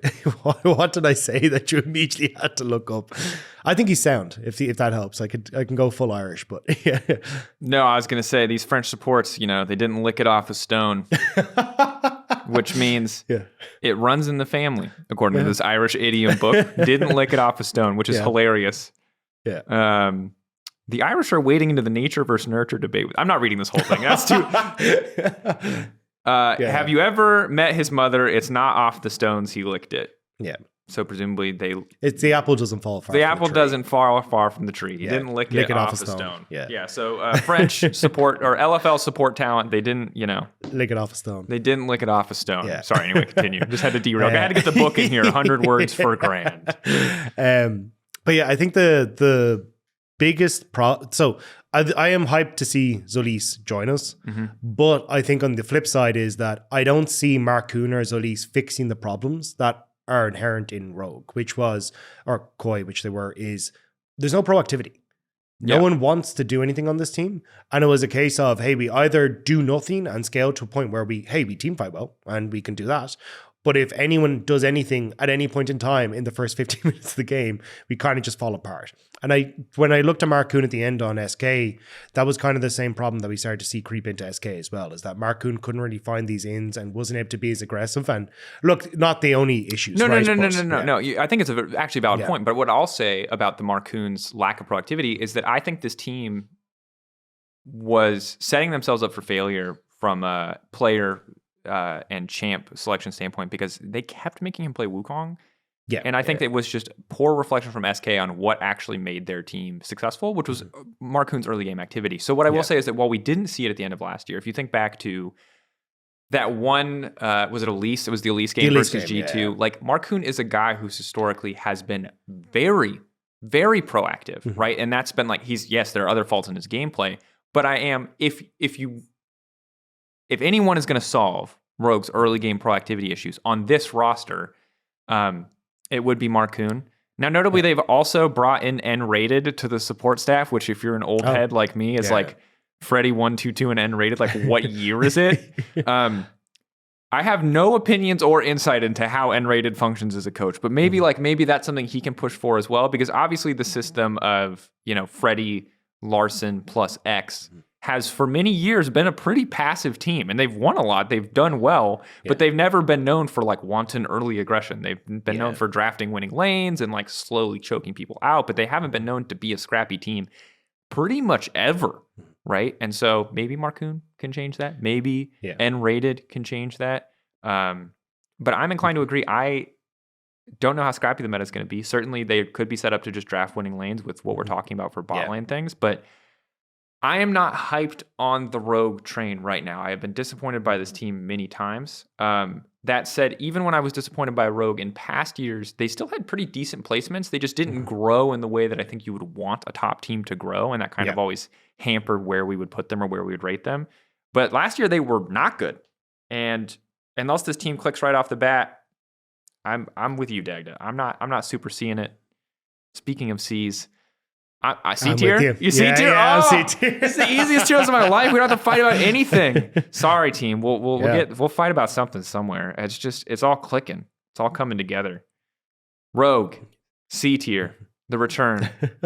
Perhaps they will go Rogue and go to B tier or do better. Again, the caliber of player. Yeah. Shigenda, I don't think we've gotten to see the best from yet, but I'm not going to put that on him because I think Rogue as a whole was a mess last year. And again, Malrang being gone, Malrang was a notoriously inconsistent player. I think Marcoon will be more reliable. That is an upgrade. Will he have the same high highs? We'll have to see, but he certainly won't have the same low lows. So there's a lot of power when you look at the skill ceiling on this team, but hard to believe that they will reach that ceiling off the bat. So C tier it is. Yeah, I do think by default as well, we end up like being very chunky in our B and C's because S tier just has to be G2. It has to be a step up. And there is clear stages essentially to where our teams are. We're not intentionally grading on a curve, but it does start to feel like a curve. Like it's just kind of how it functions out. It takes a lot to be a standout in either regard. Like you literally have to have 4 unknown quantities or have 1. Like those are like, that's how you get to one extreme or the other, or have been, competitive in almost winning, which is the case for Fnatic. Next up, it's Heretics, however you want to say it. Another Spanish org. But taking a thoughtful and unique approach to building a roster. Putting together 3 players we have never seen before. Wunder, Jankos, and Perks. A genius idea. In black and gold jerseys. Never ever have I seen such a thing before. It's the G2 2019 topside, folks. It is back. Oh, Euphoria nostalgia coming through big time. Flackett. So sorry again. Wunder in the top lane. I almost called him Jerks because that was a solo queue name. Jankos in the jungle. Perks in the mid lane. Flackett bot lane. Kaiser as his support. On paper, strong roster. Do you believe in the roster? What are your thoughts? How you feeling? So I think there's a lot of people that have kind of been like putting Perks down, but I think over the last little while, and I think this roster for a lot of me is going to revolve around Perks. Okay. I think this for when I look back at what was Vitality last year, I think it's hard to put the blame onto Perks, which I think a lot of fans did, because realistically, it's like, look, you didn't have an amazing split, but that team was a dumpster fire. Like, no one was on the same page. People were all over the place doing different things. No one knew exactly what they wanted to do as a game plan. So no one came out of that team looking particularly good, right? Yeah, this is like the only time in the history that Vitality fans have been like, maybe we're cursed, because it's so hard to throw blame. You don't want to throw any one player under the bus. You just embrace the fact that you're cursed. I feel like it's the right path of action, because again, that was the star-studded super team of 2023 that never delivered. Oh my God, they looked so bad. Yeah, and I think as well, then coming off of NA, people had a lot of doubts thrown at him as well. So it feels like, for me, this is Perks actually coming home. Like, this is, okay, I'm coming back to what I know. I understand how these guys want to play. If I'm thinking like, hey, there's going to be cool, crazy macro, it is like that, those top three guys, like on the top side of the map. Like, this is going to be a team that I think has a ton of veterancy, a really good understanding of how to play the game. And as long as they're able to find some of that magic that they had on G2 again, which I think they should be with this roster, I think that's what I believe in. But it definitely feels like, look, no shade of Flacket, but Flacket is a good AD carry, but is definitely more of like, I'm going to be here and do my job. I'll even go supportive and play things like the Seraphine, which is his big pocket pick. But I feel like when Kaiser looked his best, it was, I want to roam around the map. I want to play Nautilus. I want to go mid. And then you've got, Jankos there, who's going to be able to support mid. This feels like a team that is, hey, we're going to try and play around Perks in the mid lane and try and lift him up to be our hero.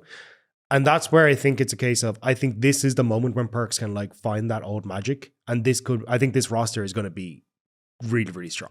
Yeah, I think for me, just really quick, I just wonder, is a guy that I have my eye on. Yeah. If you look at his stat line, you would be very misled as to how insane this guy played in those Fnatic playoff series to get them to finals. He carried a lot of those games. He did so much work coming back with so little practice, right? And I think that this guy is, again, top lane pool historically in EU has been weak, and I think continues to not be the strongest in the world by any means. We don't have Azayas. Yeah. We're not going to have Azayas this year. We'll have good players. We're not going to have Azayas. Or anyone fighting for that title, to be honest with you.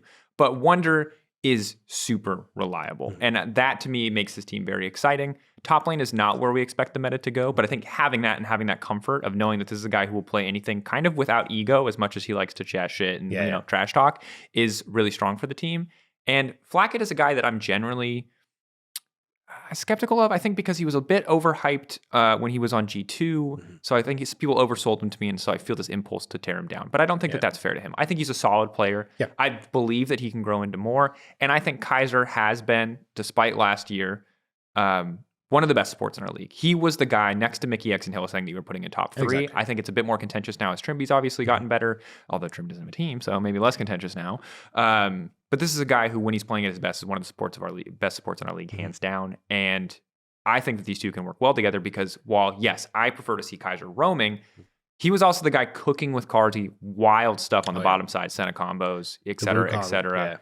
Flacket, obviously no stranger to playing with very good Sennas, although I don't know who would play the Senna in this bot lane. And the Targamas lane, it was much easier to say because Targamas is a crack Senna, and we're going to talk about Targamas later. But on paper, just very strong roster. How they all mesh together is a good question because, it does feel like they're set up to support Perks. But I do think that given the players that they have, especially on their top side, if this ends up being a Flacket team, I'm skeptical if that's the best direction. But you have all the components around Flacket to make it work. It would just be on Flacket to like rise up to the challenge. And also, I think like one of the things that we didn't touch on for Wonder is like the way he played team fights in the season finals was absurd. That was like flashing onto every champion he needed to, or Nectin to get the stun he needed to buy space for the AD carry. Like, this is a team that's going to understand, hey, we can actually... Flash stun on mid... I don't remember what game it was, but he had the perfect flash stun as Renekton, and it went so unnoticed. And I was like, he literally just won the fight because he just instantly flashed on the carry and stopped, and he followed up. Yeah. And it's stuff like that I think is like going to be the difference maker for this team.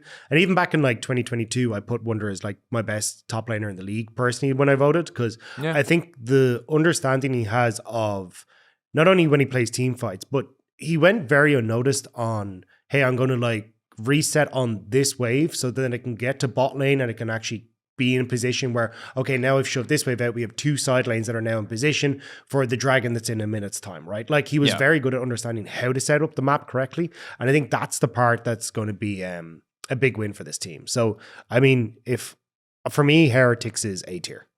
I'm actually putting them like, I'm really, really hyped on this roster. We're agreeing too much. I think we're gonna need to sort this out for fake drama. Get some more clickbait out of this. I agree. Yeah.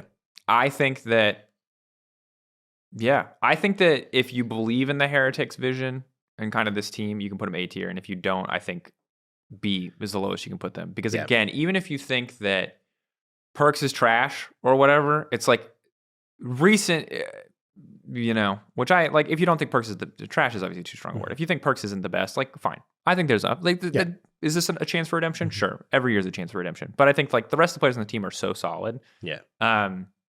No reason not to believe. I have faith. I have faith in this roster overall. And if you don't, put him in B tier. But if you put him any lower, I think you're absolutely 100% certified trolling. Yeah.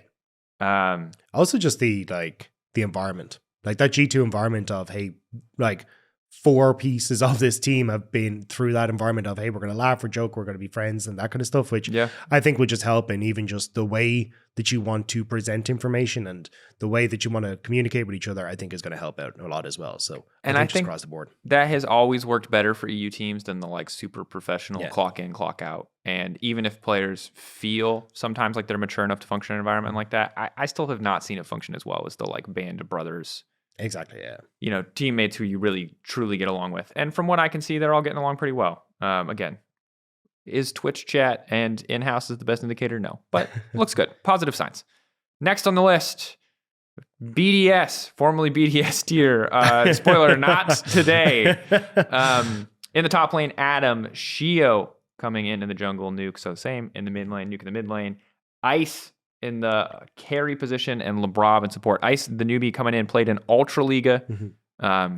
Actually replaced Noah on Zero Tenacity. Yeah, so we have now a cycle. Zero Tenacity is our Zenix Storm, for those of you who are around for Zenix Storm. They are our Korean farm team. Miracles. They import Korean players, so we may then later import them to the LEC. I don't know what their scouting system is, but shout out to Zero Tenacity. Yeah. 2 in a row, baby, making it work. So Ice, spent some time in Korea, but then came over here and has now been promoted in the exact same fashion as Noah. So what do you think about Ice? I am mega hype on this guy. You're mega hype? I wasn't sure. I didn't want to believe, because the stats are so good, but to be honest with you guys, Ultra Liga is one of the weaker ERLs in my eyes. You know what I mean? It's like, it's kind of obviously Spain, France than everybody else, but like Ultra Liga has not gotten better, I would say. No, I watched a good few of these, well, not a good few, but I watched a few of this lad's games and I'm really, really excited about him. So it's not only like in team fights, positioning is great. Like the way he understands his ranges on different carries and I think so. I can't remember who it was that said it, but it was maybe it was Peter Dunn on Reflections with Thorin. But basically, he talked about like the big thing that makes an AD carry is having that kill switch. It's understanding, hey, look, I understand that at this moment I need to go all out and I'm just going to win the team fight. And there's certain players that have it where they'll understand that they won't go in too early, throw the fight because they've just tossed it all away, or they don't go in at all and you end up just not actually playing the fight where you need to. I think Ice has that. I think he's really, really strong in that regard, but also just then like his understanding of back timers in lane, his wave management, how he can get these like little advantages are all absolutely sick. So I'm very, very excited to see what he can do now coming into this new split. And this was one of the guys that I was going to say for like when we were talking about like the player that I want to talk about potentially rising up in AD carries, I think it'd be Ice. I think this guy is really going to be sick, but he is replacing Crownie, who is also he was also like very good hyper carry. And this is kind of an interesting swap to me. Again, don't know the context here from BDS's perspective, but it's like if I look at individual performers on this team, Crownie to me was not the weakest link. No. You know what I mean? So this is kind of an odd change. Yeah. Maybe this results in an easier time for BDS. I don't know. Because, again, the best version of BDS we saw was in spring, and they played one style on one patch. And we did get to see them smash Golden Guardians, and that was great. So we love them for that forever. But this is a team that I'm still pretty skeptical about. Adam, obviously, is the remaining standout for me. Adam and Shio together, great. Love these players. Nuke,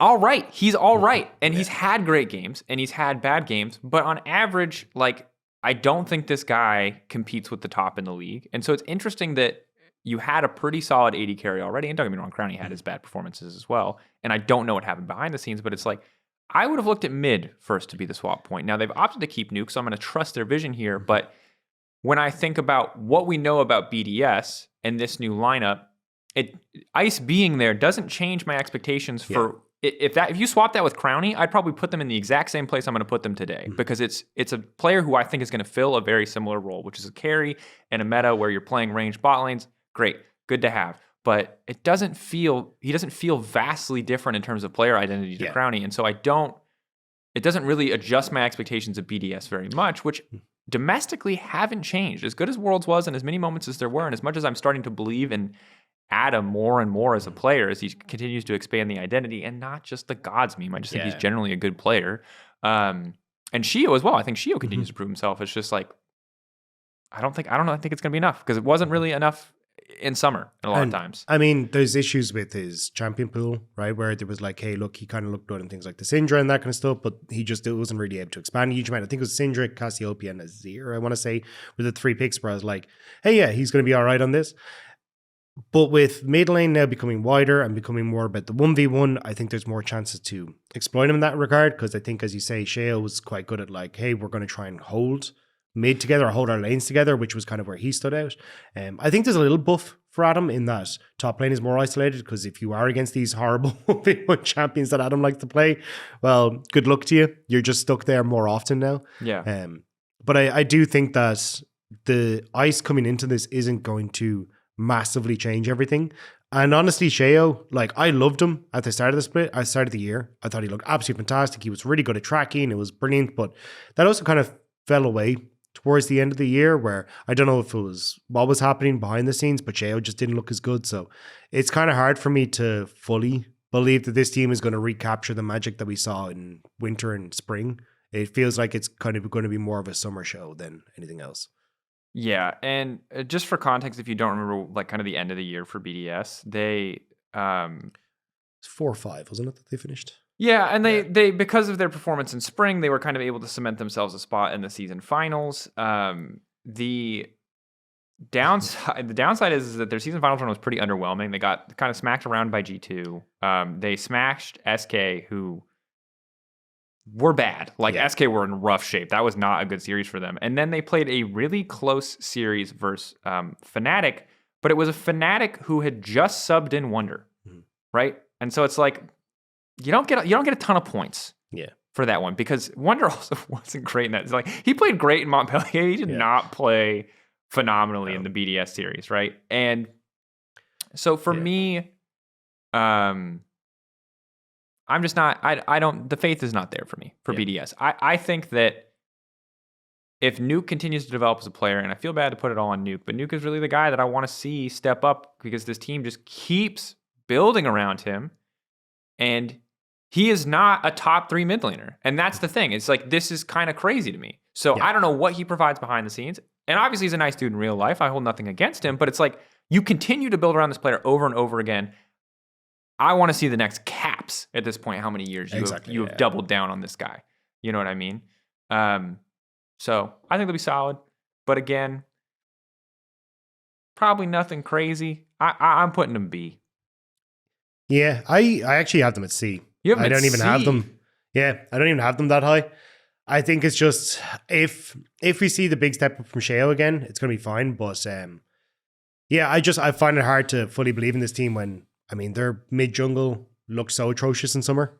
And then as well, also, the big one for me is the shift in meta that we're seeing in the jungle. Like, Sheo for me is the, hey, I'm going to play the Sejuani, I'm going to play the Vi, I'm going to play these facilitators, which is not the meta that we're seeing, at least in the in-houses. So I think that, I think Azin could be fine, but when it starts to teeter off of those champions and he's not the one setting up engages, I don't think Labrov looked particularly comfortable being their engage tool. Yeah, you're right. Sheo kind of had to be.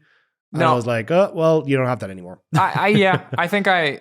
For me, I think that there's a lot of faith that has grown from Worlds on the top side, specifically Sheo and Adam. But when I look at especially how we've looked at Rogue, I think that, and SK to a certain degree, it's like, that's just can't be enough to carry them through. You're right. Yeah. I agree. C tier. I think the potential to be on the upper end of C tier or in B, depending on how they start the season. Yeah. But yeah, the magic is not there for me.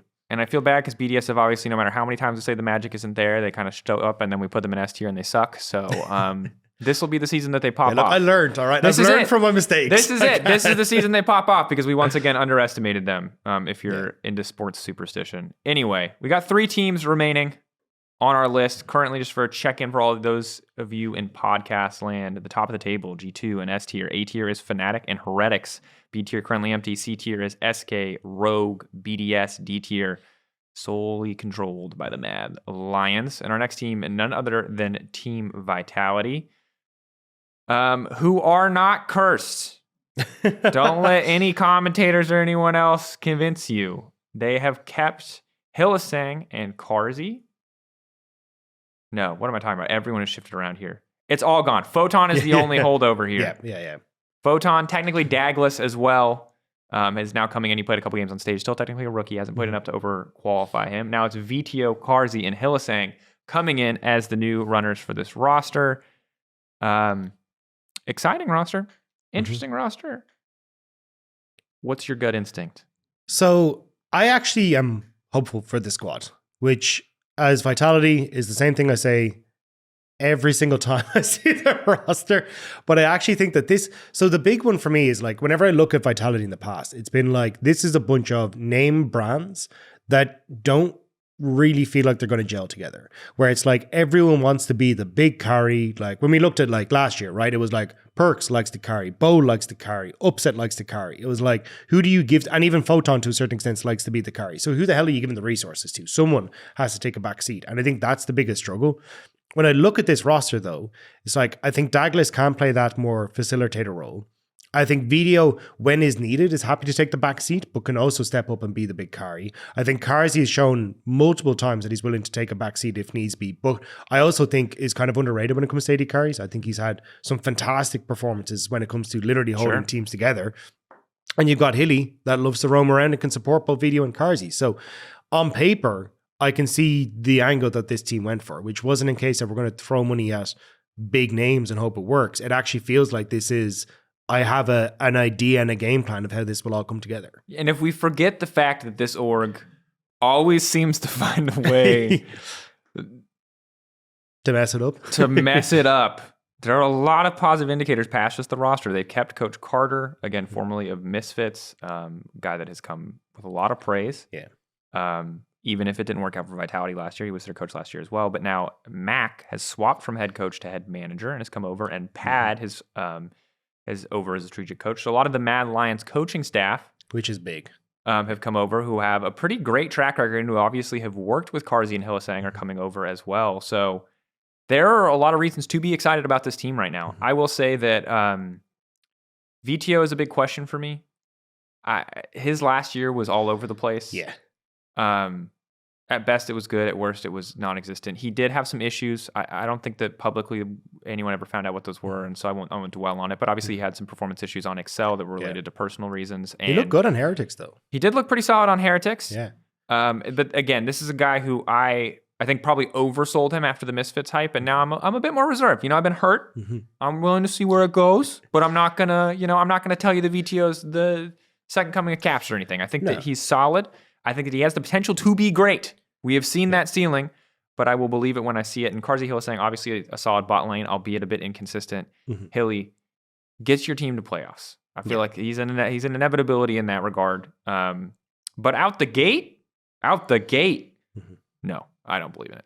I'm going to say it right now, I don't believe. Out the gate, no. You give this team a split, 2 splits, great. They're going to be a solid team. They're going to be top 6, easy. Not that top 6 matters in our new format. Will they make top 4? Better question. They will definitely be top 8. They will win some best of 3s. I do not believe in this team right out the gate. I have them B. You have them B? You have them B? Like for me, I think this team could actually be sick. For Vitality B. Yeah. I'll respect it for the pun. No, straight up. I actually think this could be the only question mark for me realistically with this is Douglas's performance. Because I feel like the rest, it just makes sense in my head. I think Photon was one of the best laners that we had. I think he's going to continue to be a great laner.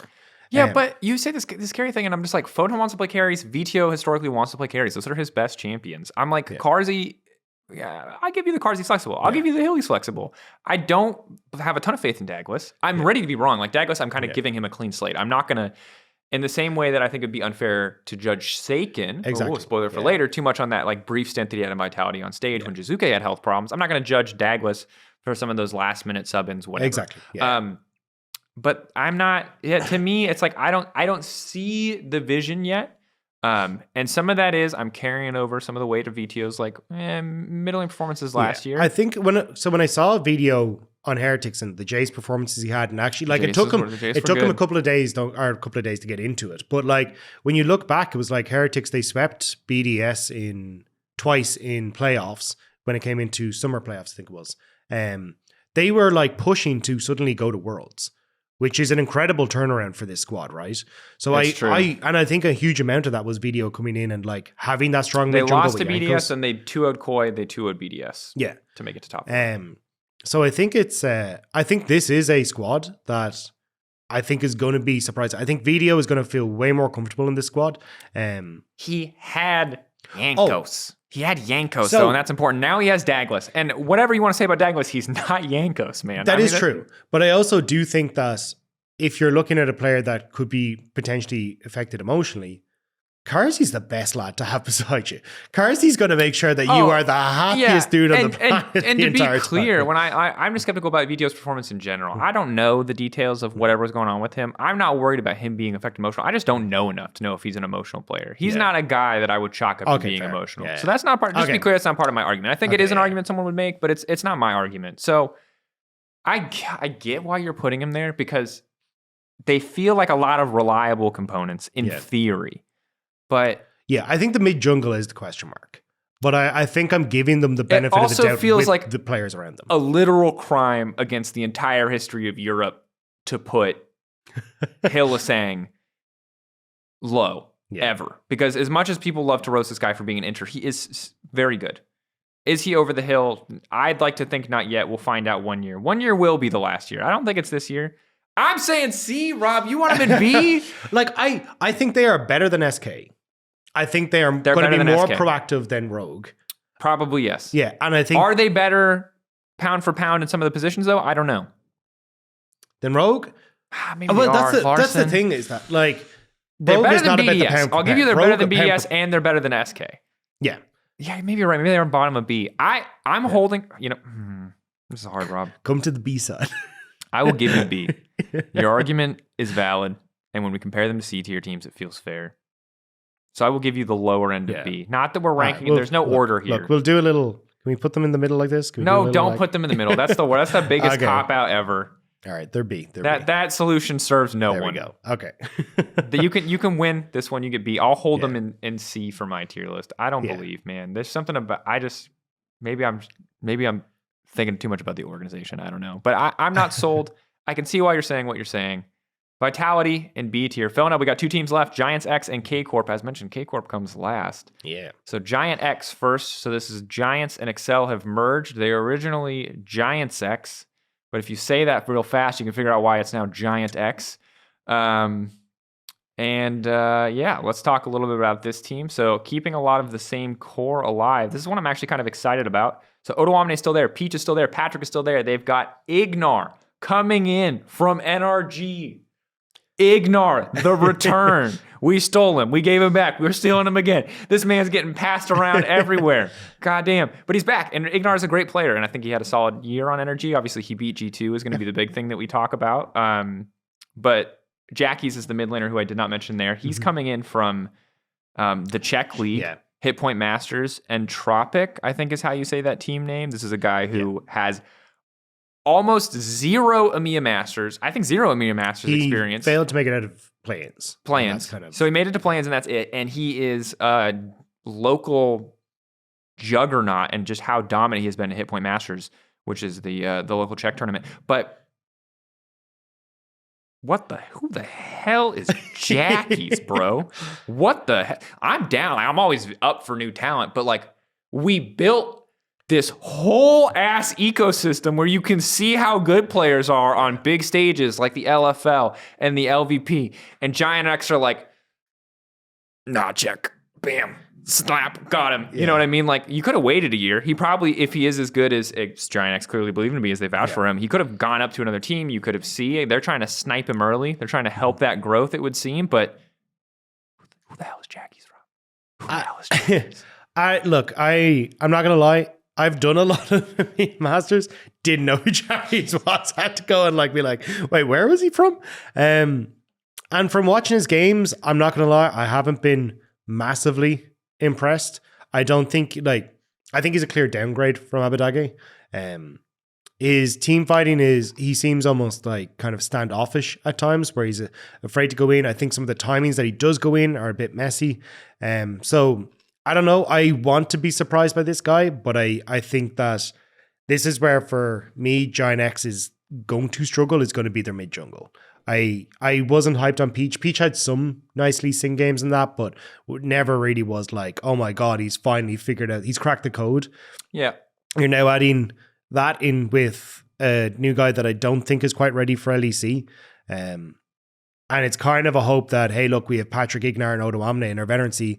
Maybe they can hold the fort, but I think you've got a fairly big hole in mid jungle. This is where we disconnect. So here's the thing, right? Okay. So for context, Odoamne was doing a boot camp, and so I ran into him a couple times when I was in Korea, and I've run into him a couple times otherwise this year. And so he big upped this team to me. So I'm just warning you now. I got a bit of speech. Yeah.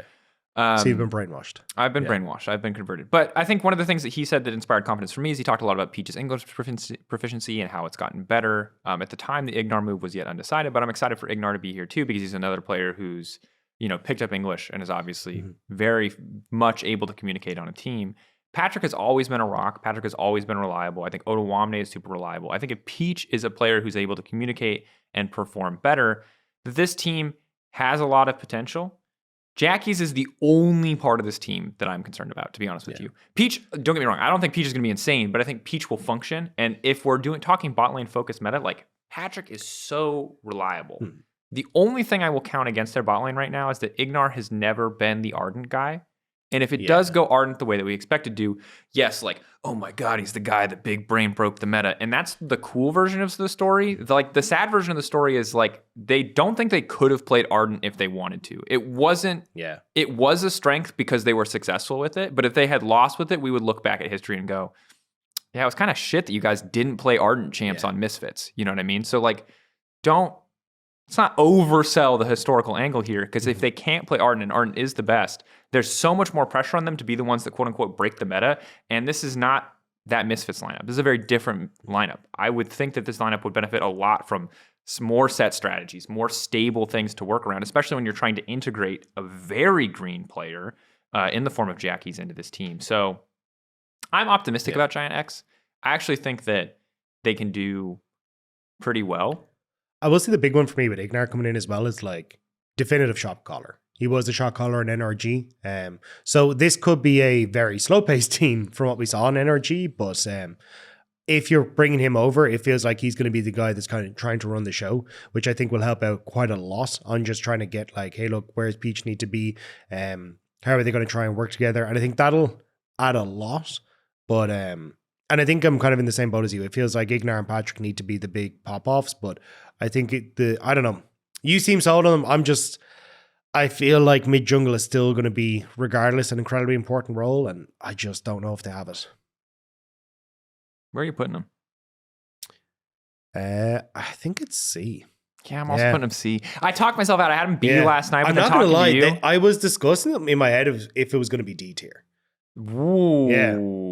Last night. I think that's a bit too harsh, which is why I didn't. I mean, but no, Peach was bad. Peach was bad, but most of Excel was bad. And even in that Miracle run where they figured their stuff out, it was not a very cool Miracle run. It was not the most impressive League of Legends. And it was also a split where everyone else sucked.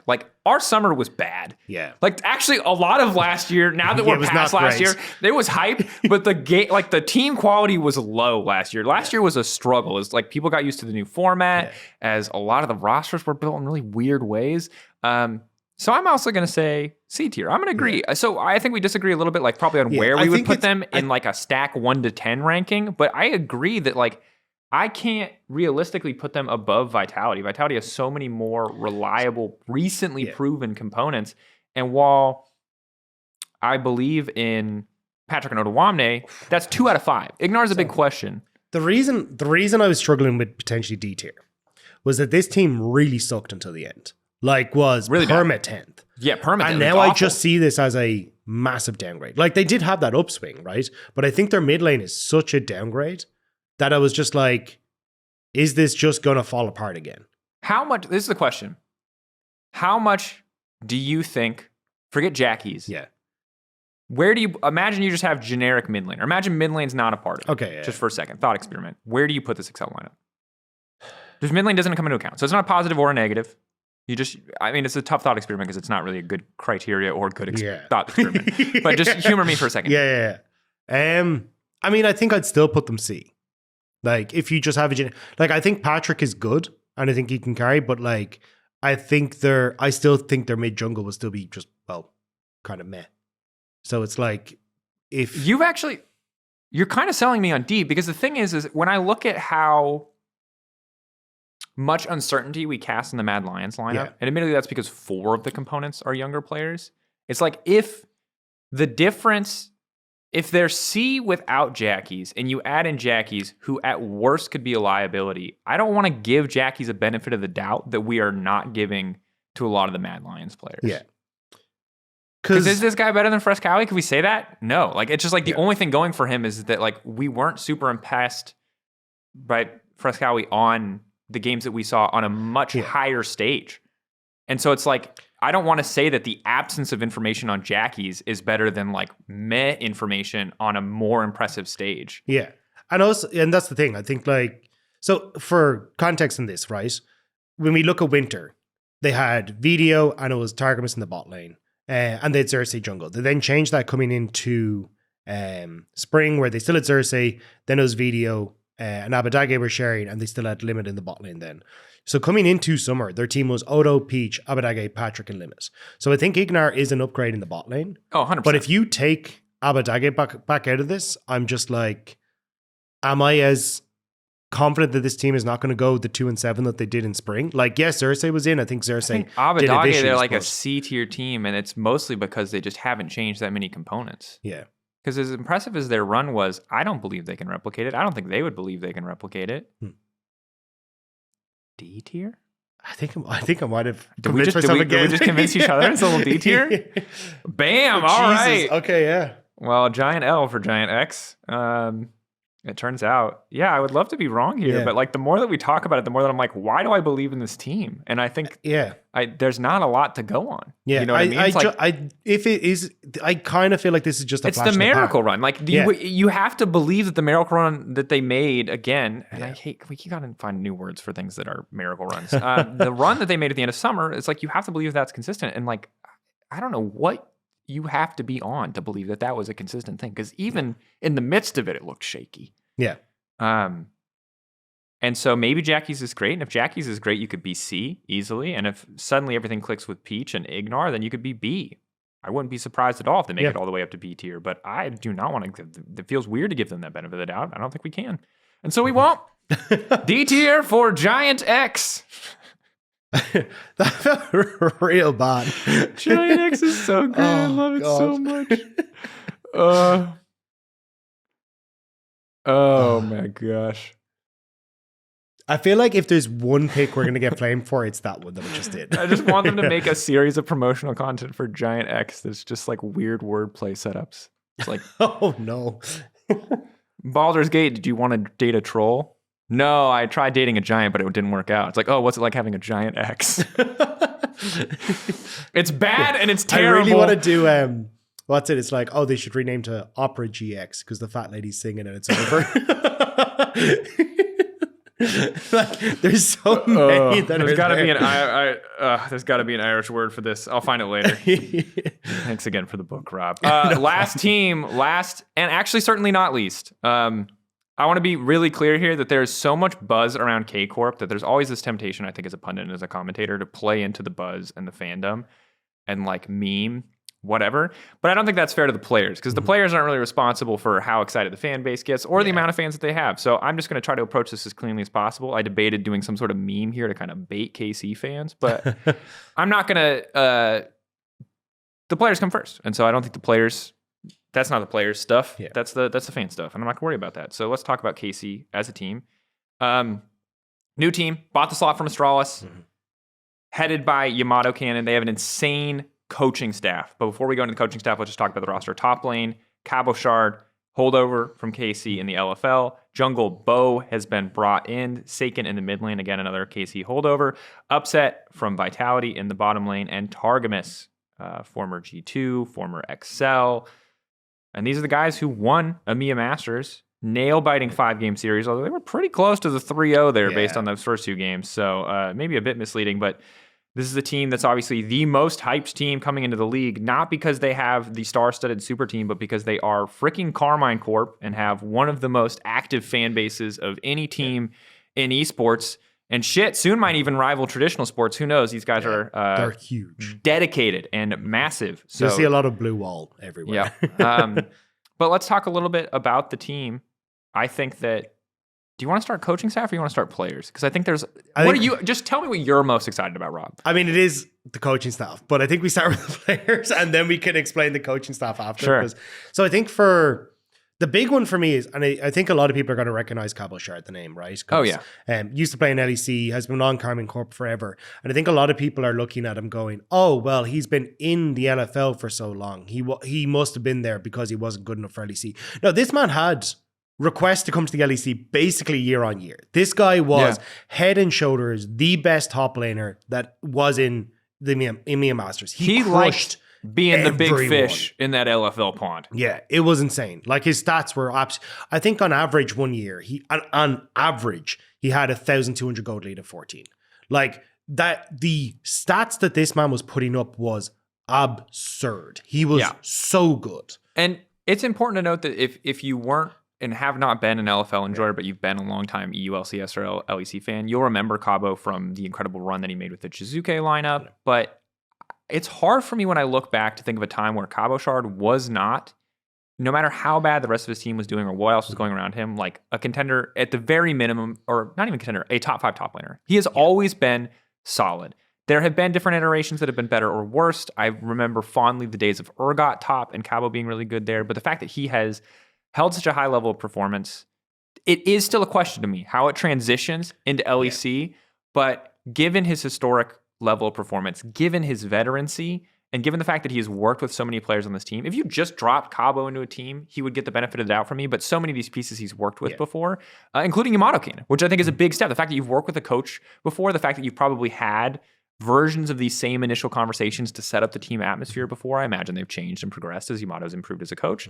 But it's such a solid start to have. And yeah, so I'm genuinely hyped for Cabo. I'm not skeptical, but I want to see how he's going to do on stage. I'm not worried about him the way that I'm like worried about Jackie's or worried about some of these, a lot of the, the Movistar Rider players who have now joined Mad Lions Koi. I don't have those fears for Cabo, but I still want to see, and I want some of the faith that people have in Cabo to be proven on stage. I think it's more, it's not a question of if Cabo does well for me, it's more how well he does. And I think that's quite a comforting thing for Karmine Corp's fans coming in. And then I think kind of working down the line, I think you can kind of look at like mid-jungle and go, hey, look, Bo and Seiken, in theory, should work well together. Seiken very much a player, kind of remnants of what people think of Niski as, is, hey, look, I can like play for my jungle, I can play for skirmishes, likes to roam, big rise player. And look, this is what is coined the faker of EMEA Masters. He is the guy that you have to beat. He has 4 titles, by far the most of any player that's played in EMEA Masters. So if anyone kind of deserves the opportunity to kind of come back up again and prove that what was, I think, an unfair way to judge him, as you said earlier, on Vitality when he initially got to play. I think this is Seiken getting the chance that he deserves. And then upset on Targamas, a phenomenal player, has been doing really well with Kalist on Karmine Corp. And I'm excited to see him kind of come back up and get another chance now again. Targamas is a phenomenal player in the LFL. Targamas does not have the most phenomenal track record in the LEC. That is fair. That's just to be clear here. This is, and Seiken as well. Like I think that you can let go of the mistakes or poor performances of Seiken's past in the LEC because it's been so long. But like Targamas struggled on Excel. Wasn't super communicative, didn't seem like it worked out at all. Did great on G2, obviously, for that brief stint, even if it didn't consistently translate to international as well with Flackid. But this is a guy who I think has had really standout highlight games and has had a lot of really, really quiet games. If he gets Senna, great. I love this guy. I think he's great. Probably one of the best Sennas, if not the best Senna in our league. How is he going to work with Upset is a big question for me. And that's the biggest question that I think I have for this K-Corp roster, besides their jungler, who we'll talk about soon. But as much as I want to give Saken that clean, fresh slate, I can't do the same for Targamas. And so to me, I'm not going to call Targamas a weak link. I don't think that's fair. I think that he is... he was bad last year in LEC. That's fair. He made up for it in LFL. Again, different league, different context, different pool of players, for sure. But... meh. Yeah. I want to believe. I would be happy to believe. Nah, not so. Yeah. Don't, I think don't. Nah. I think the only kind of silver lining for me on this is I think when Targamas was on LFL, I think he worked very well with Synkrov and Saken to be like, hey, we're going to play through this strong support mid-jungle combo. And I think if that is what Karmine Corp are bringing to the table again with like Bo now taking the place of Synkrov, I think that could be a really sick angle to play. But I think we can start to bring in the conversation of Bo, because I think this is going to be kind of the crux of the issue, right? Because if... Do you want to round out bot lane first and then go Bo? Or do you want to go? Oh, sorry, no. It's up to you. We can go Bo first. Bo first. So I think it's going to encompass kind of everything. But I think the biggest thing for me is like, again, on Vitality, I looked and I said, Bo is a carry player. He's going to want all the resources. Perks is, Upset is, and Photon was going to want it as well. I think the Karmine Corp may actually be setting themselves up for the same sort of issue that Vitality had, which is, I think Cabo, when you look at him, when he was in the LFL, didn't take a huge amount of resources, but definitely wanted a gank or two or some early pressure up towards him, so then he could gain his early lead, get the first reset, and then start to take over. I think when you look at the Bo, we just said wants resources, and I think Upset as well, definitely a person that is going to want resources. So the biggest issue that I'm seeing here is I think it's kind of like, hey, look, at least you don't have a mid laner like Perks that is going to want to be a set up and carry and take side lane waves and stuff in the mid game. But I still think you're looking at a lot of people that want to try and step up and be the difference maker on the team. And I'm starting to get a little bit worried that they might have a similar issue. But overloaded on carries. Yeah, but I think the coaching staff might help with that. But I want to get your opinion on like where you see this kind of going first. So outside of the coaching staff, which we'll talk later, but could help set them up better for success. I'm the ceiling on the two players that have been brought into this team, Upset and Bo, is exceptionally high. They did not hit that ceiling in their last year whatsoever. And so it's hard to know what to take. What did we learn?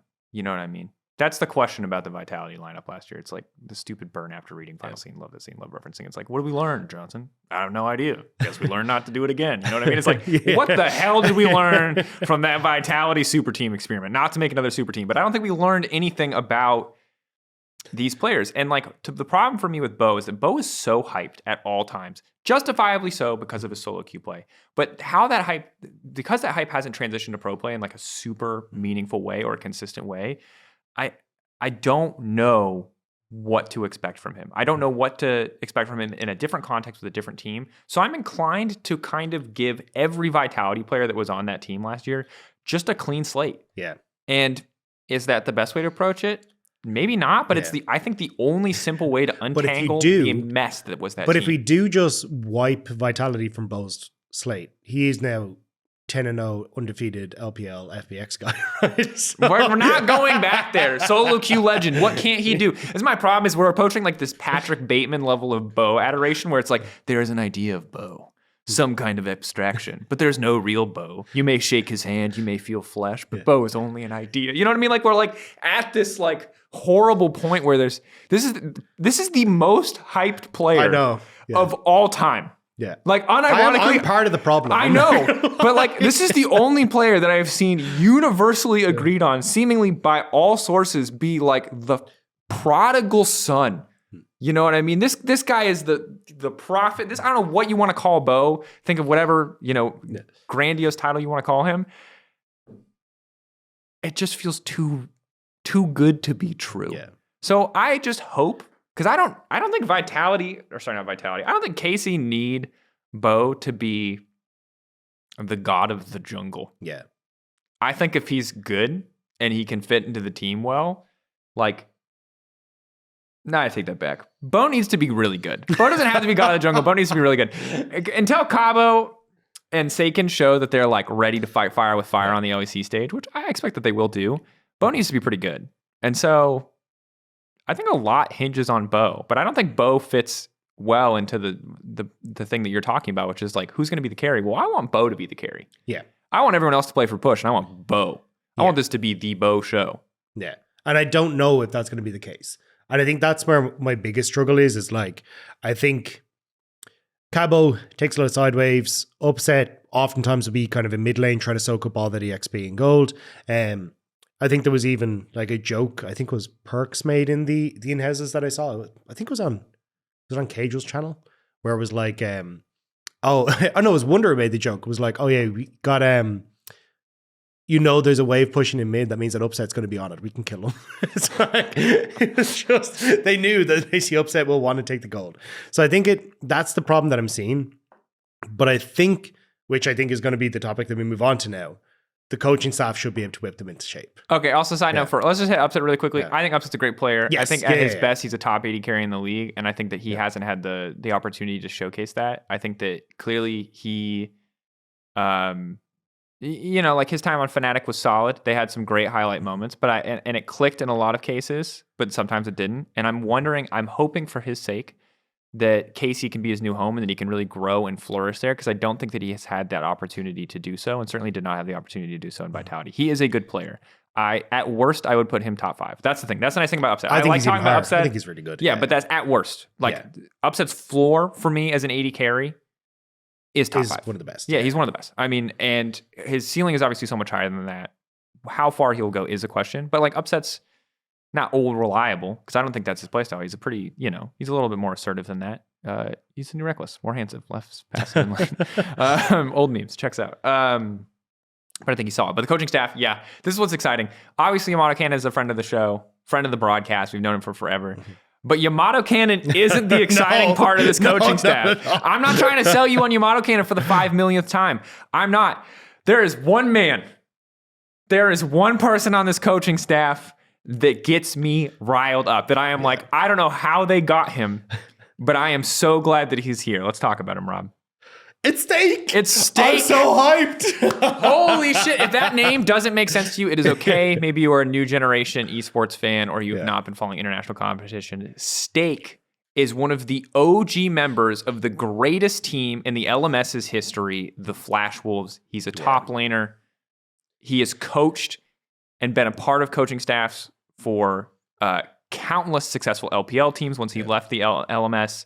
The man is a League of Legends legend, one of the nicest human beings you will ever meet. Although I met him like a bajillion years ago, so maybe he's mean now. Who knows? The dude has an insane track record. Yeah. And obviously the fact that he comes in and he can speak and communicate with Bo, as if the Bo fans didn't need it anymore. Reasons to be excited, but there it is. Steak is here. He is on the staff. God damn, Steak is here, dude. Steak is absolute. So for people, RNG, LNG, FPX, semi-finalist himself at MSI, like the guy has the most ridiculous track record of all time. So I'm very, very excited. And I think as well, the big one for me is that he was a part of the FPX that had Bo. Like when Bo came in, Steak was actually the head coach for them. So I think if there's someone who's going to be able to just kind of like whip him around the ear and say like, no, what the hell are you doing? I think it is going to be Steak. Because I think for Bo, when he got his start, it was like you had the most insane people around him. Like you had, what's his face? Sorry, you had Nuggery in the top lane, Doomby, you had LWX and Crisp. Like that is... That's if you want stacked roster. Yeah, exactly. And if you want anyone to go like, hey, look, we're going to like tell you exactly where you want to go and how you want to play, it's going to be that roster. They are incredibly vocal. And I think this is going to be a case of, look, maybe, actually, now that I say it, maybe this is giving me that FPX vibe. Like Nuggery, Cabo Shard, I can see a connection there. Doomby, Seiken, I can see a connection there. Strong carries in the bot lane. Like I'm saying, like, look, okay, I don't see it the way that you see it, but I like the connection and But I think the big one, anyways. I think wait, just to be clear, you're ready to just call KC? No, I'm not quite there. Is this EMEA? Is this EMEA FPX? Is that what you're willing to say? Are you willing to say that? Are you saying Cabo Shard is Nuguri? I mean, I love Cabo. I'm not going to lie. Cabo, I've watched Cabo for like several years in EMEA Mass. This guy is, I'm expecting this guy to just pop off. I'm not going to lie. You might have your reservations. I'm expecting him to come in swinging. I think Cabo is very much going to make a name for himself this year. And then I think the biggest question is, how does Seiken do? Like, if Seiken actually does fit into that stuff. Yeah. Anyway, we're going to go back. Stay track. Let's rank them. Yeah. We've been here for almost 2 hours now. It's a long podcast. Thank you to everyone who's stuck with us. It's obviously our start of year. Let's talk about it. Where does this put Casey? We have a lot of components that are super exciting. The potential to be EMEA's very own FPX. You didn't officially say that, but I'm putting those words in your mouth, baby. Hope they taste good. It's in the book. But EMEA FPX means goddamn get hype. And this is all we're talking about. Exciting potential. But where do we see them start of the season? I think start of the season, I have them as B tier. So I actually think that they could be up, but I think the thing is, I agree. I think it'll be, high CB and low B. But I think with the overtime when they have Stake and Yamato working with them, I could see this team becoming a contender for top 3 in the league. Like, I genuinely think if you have the Stake in the background helping you and working with you, it feels very hard not to, one, have a person that's going to be able to whip you into shape and just go, shut up. I was about to curse, save myself. Shut up. You're going to do what I tell you and do what you need to do. I think that's what Stake is going to bring to this team, especially when you look at the people, he's worked with Uzi, Xiaohu, Ming, he's worked with Doomby, LWX, Crisp, Nuguri. If there is a person that is used to dealing with a personality or trying to put someone into shape, it's him. I think he's going to be fantastic. So yeah, I think B for me. And then I think it's only up from there though. Yeah, I agree. B at the start. Yeah. B tier is interesting for me because I think that both Vitality and K Corp are this team that's kind of teetering on the side of C tier. So I think C tier. So I think it's important to note that it goes S, pretty decent gap, A, pretty decent gap. That's a big thing for me. Yeah. And then everything else is actually really close together. Yeah. I would go so far as to say everything from B to D is actually pretty close together. Yeah. Which is an interesting position to be. It could be that if how we look at this comes true, that we have a very top-heavy league. It'll be hard to see in best of ones, but maybe we'll feel it by the end of winter.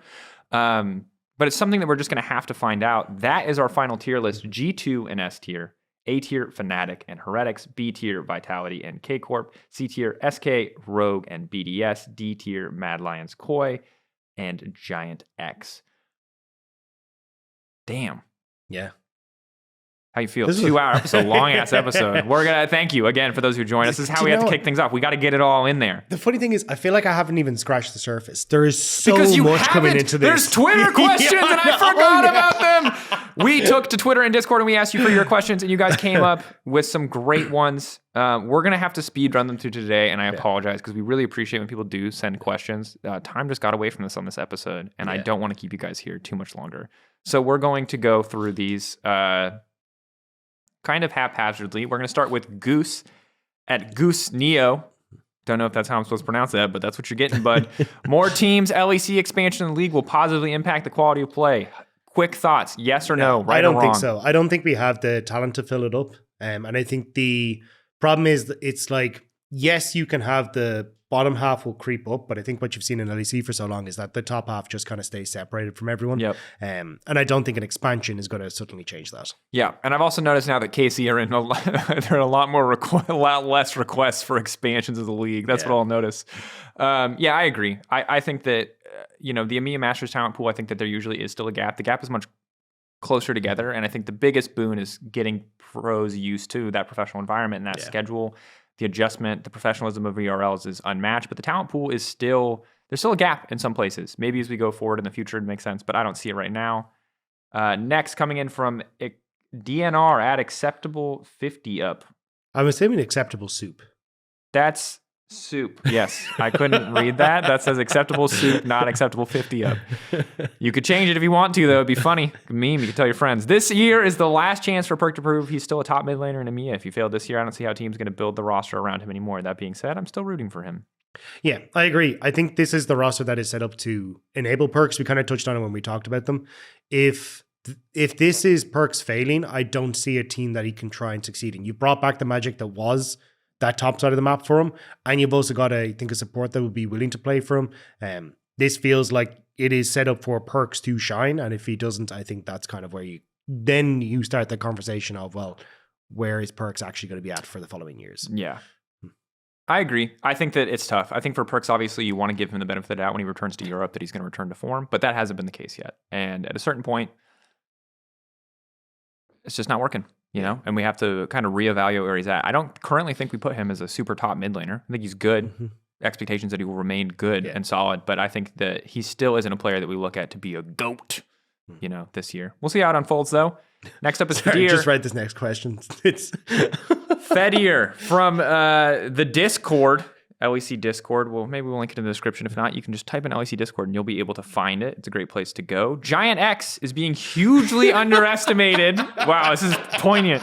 By people ignoring team synergy and coach gap. They will finish top 4 this season. Jackie's Moneyball method is the future of League. There's a lot to unpack here. So team synergy, obviously Ignar and Adwane have played together. So maybe there's something we're missing there. Maybe there's a little bit more. Ooh, perfection there. Yeah. I don't think so, though, buddy. They're going to finish top 4 this season. Possible. To be honest, winter, anything is possible. Don't believe it's going to happen. The last one, Jackie's Moneyball method is the future of League. Now, I didn't know this. I tried to find out where they got Jackie's from. And if there is a public resource that people can point me to about how Excel decided on Jackie's, I missed it entirely, but I was looking and didn't see it. If it's a Moneyball method, I'm going to give you a big fat wah-wah because I have looked at across many, many years of being in this position. Exactly. Tons of different stats for League of Legends. I've looked at what I believe to be the most advanced analytics available that are, you know, gathered not by hand, not by someone's eye test. And they're not very deep. This game is not baseball. Baseball has a comparatively very low number of variables. And if you're telling me that Jackie's is a Moneyball pick, like, all I'm saying is Clutch Gaming also said in the LCS that their advanced analytics were going to take them far. And I don't hear a lot about Clutch Gaming anymore. Dude, I would love to be wrong. Moneyball would be a cool and interesting thing. I would love to have the depth of analytics necessary to make that possible. I don't think they exist. Yeah, I think it comes down to more so like you need to be able to have a very advanced AI figure out where you're supposed to be positioned based on this game state and see if that matches with Jackie's. And I just don't think that system there exists. Would need to be, I don't know enough about statistics or machine learning, but it would involve some wacky stuff that I don't know exists, and I would love to be wrong. And if someone has something like that and they want to show it to me, I would love to see it. That's cool. I would love to see that technology. Yeah, like goal difference in CSD don't mean anything. That's zero. No. And even like forward percentage, you know, it's all pretty basic in the grand scheme of things. Fedir, thank you so much for the question though, man. And I hope that if your faith, you do have a GIANTX logo, I hope that your faith is well placed and it works out for you. Upset Gaming, also on the Discord says, what names will you give the new Void creatures at Baron Herald Pit? There are 4 of them. We will try to find 4 names that go well together, and we will get back to you because we're approaching the end of our episode. But we will come up with something. There's only 3. That's Alvin and the Chipmunks. There's a lot of duos. Powerpuff Girls, also 3. If you can think of groups of 4 that we can use for the tiny Herald things, the Void things, comment below. Let us know wherever you can. Yeah. In the Discord. I will definitely steal I'm there. them. You can tag me. Whatever, man. We'll figure it out. Yeah. This has been Euphoria. It's 2024. It's episode 1. We're not doing season names anymore. It just got too confusing. So it's 2024. This is episode 1. I'm Drakos. That's my new co-host, Rob. We've been here. We've got Irish greetings. You've got a tier list now. Hopefully you enjoy. We're going to see you for week 1 of the LEC. Games start at 5 p.m. Pre-show starting at 4 for this first day. So tune in. You don't want to miss it. It's going to be a banger. Thanks so much for watching.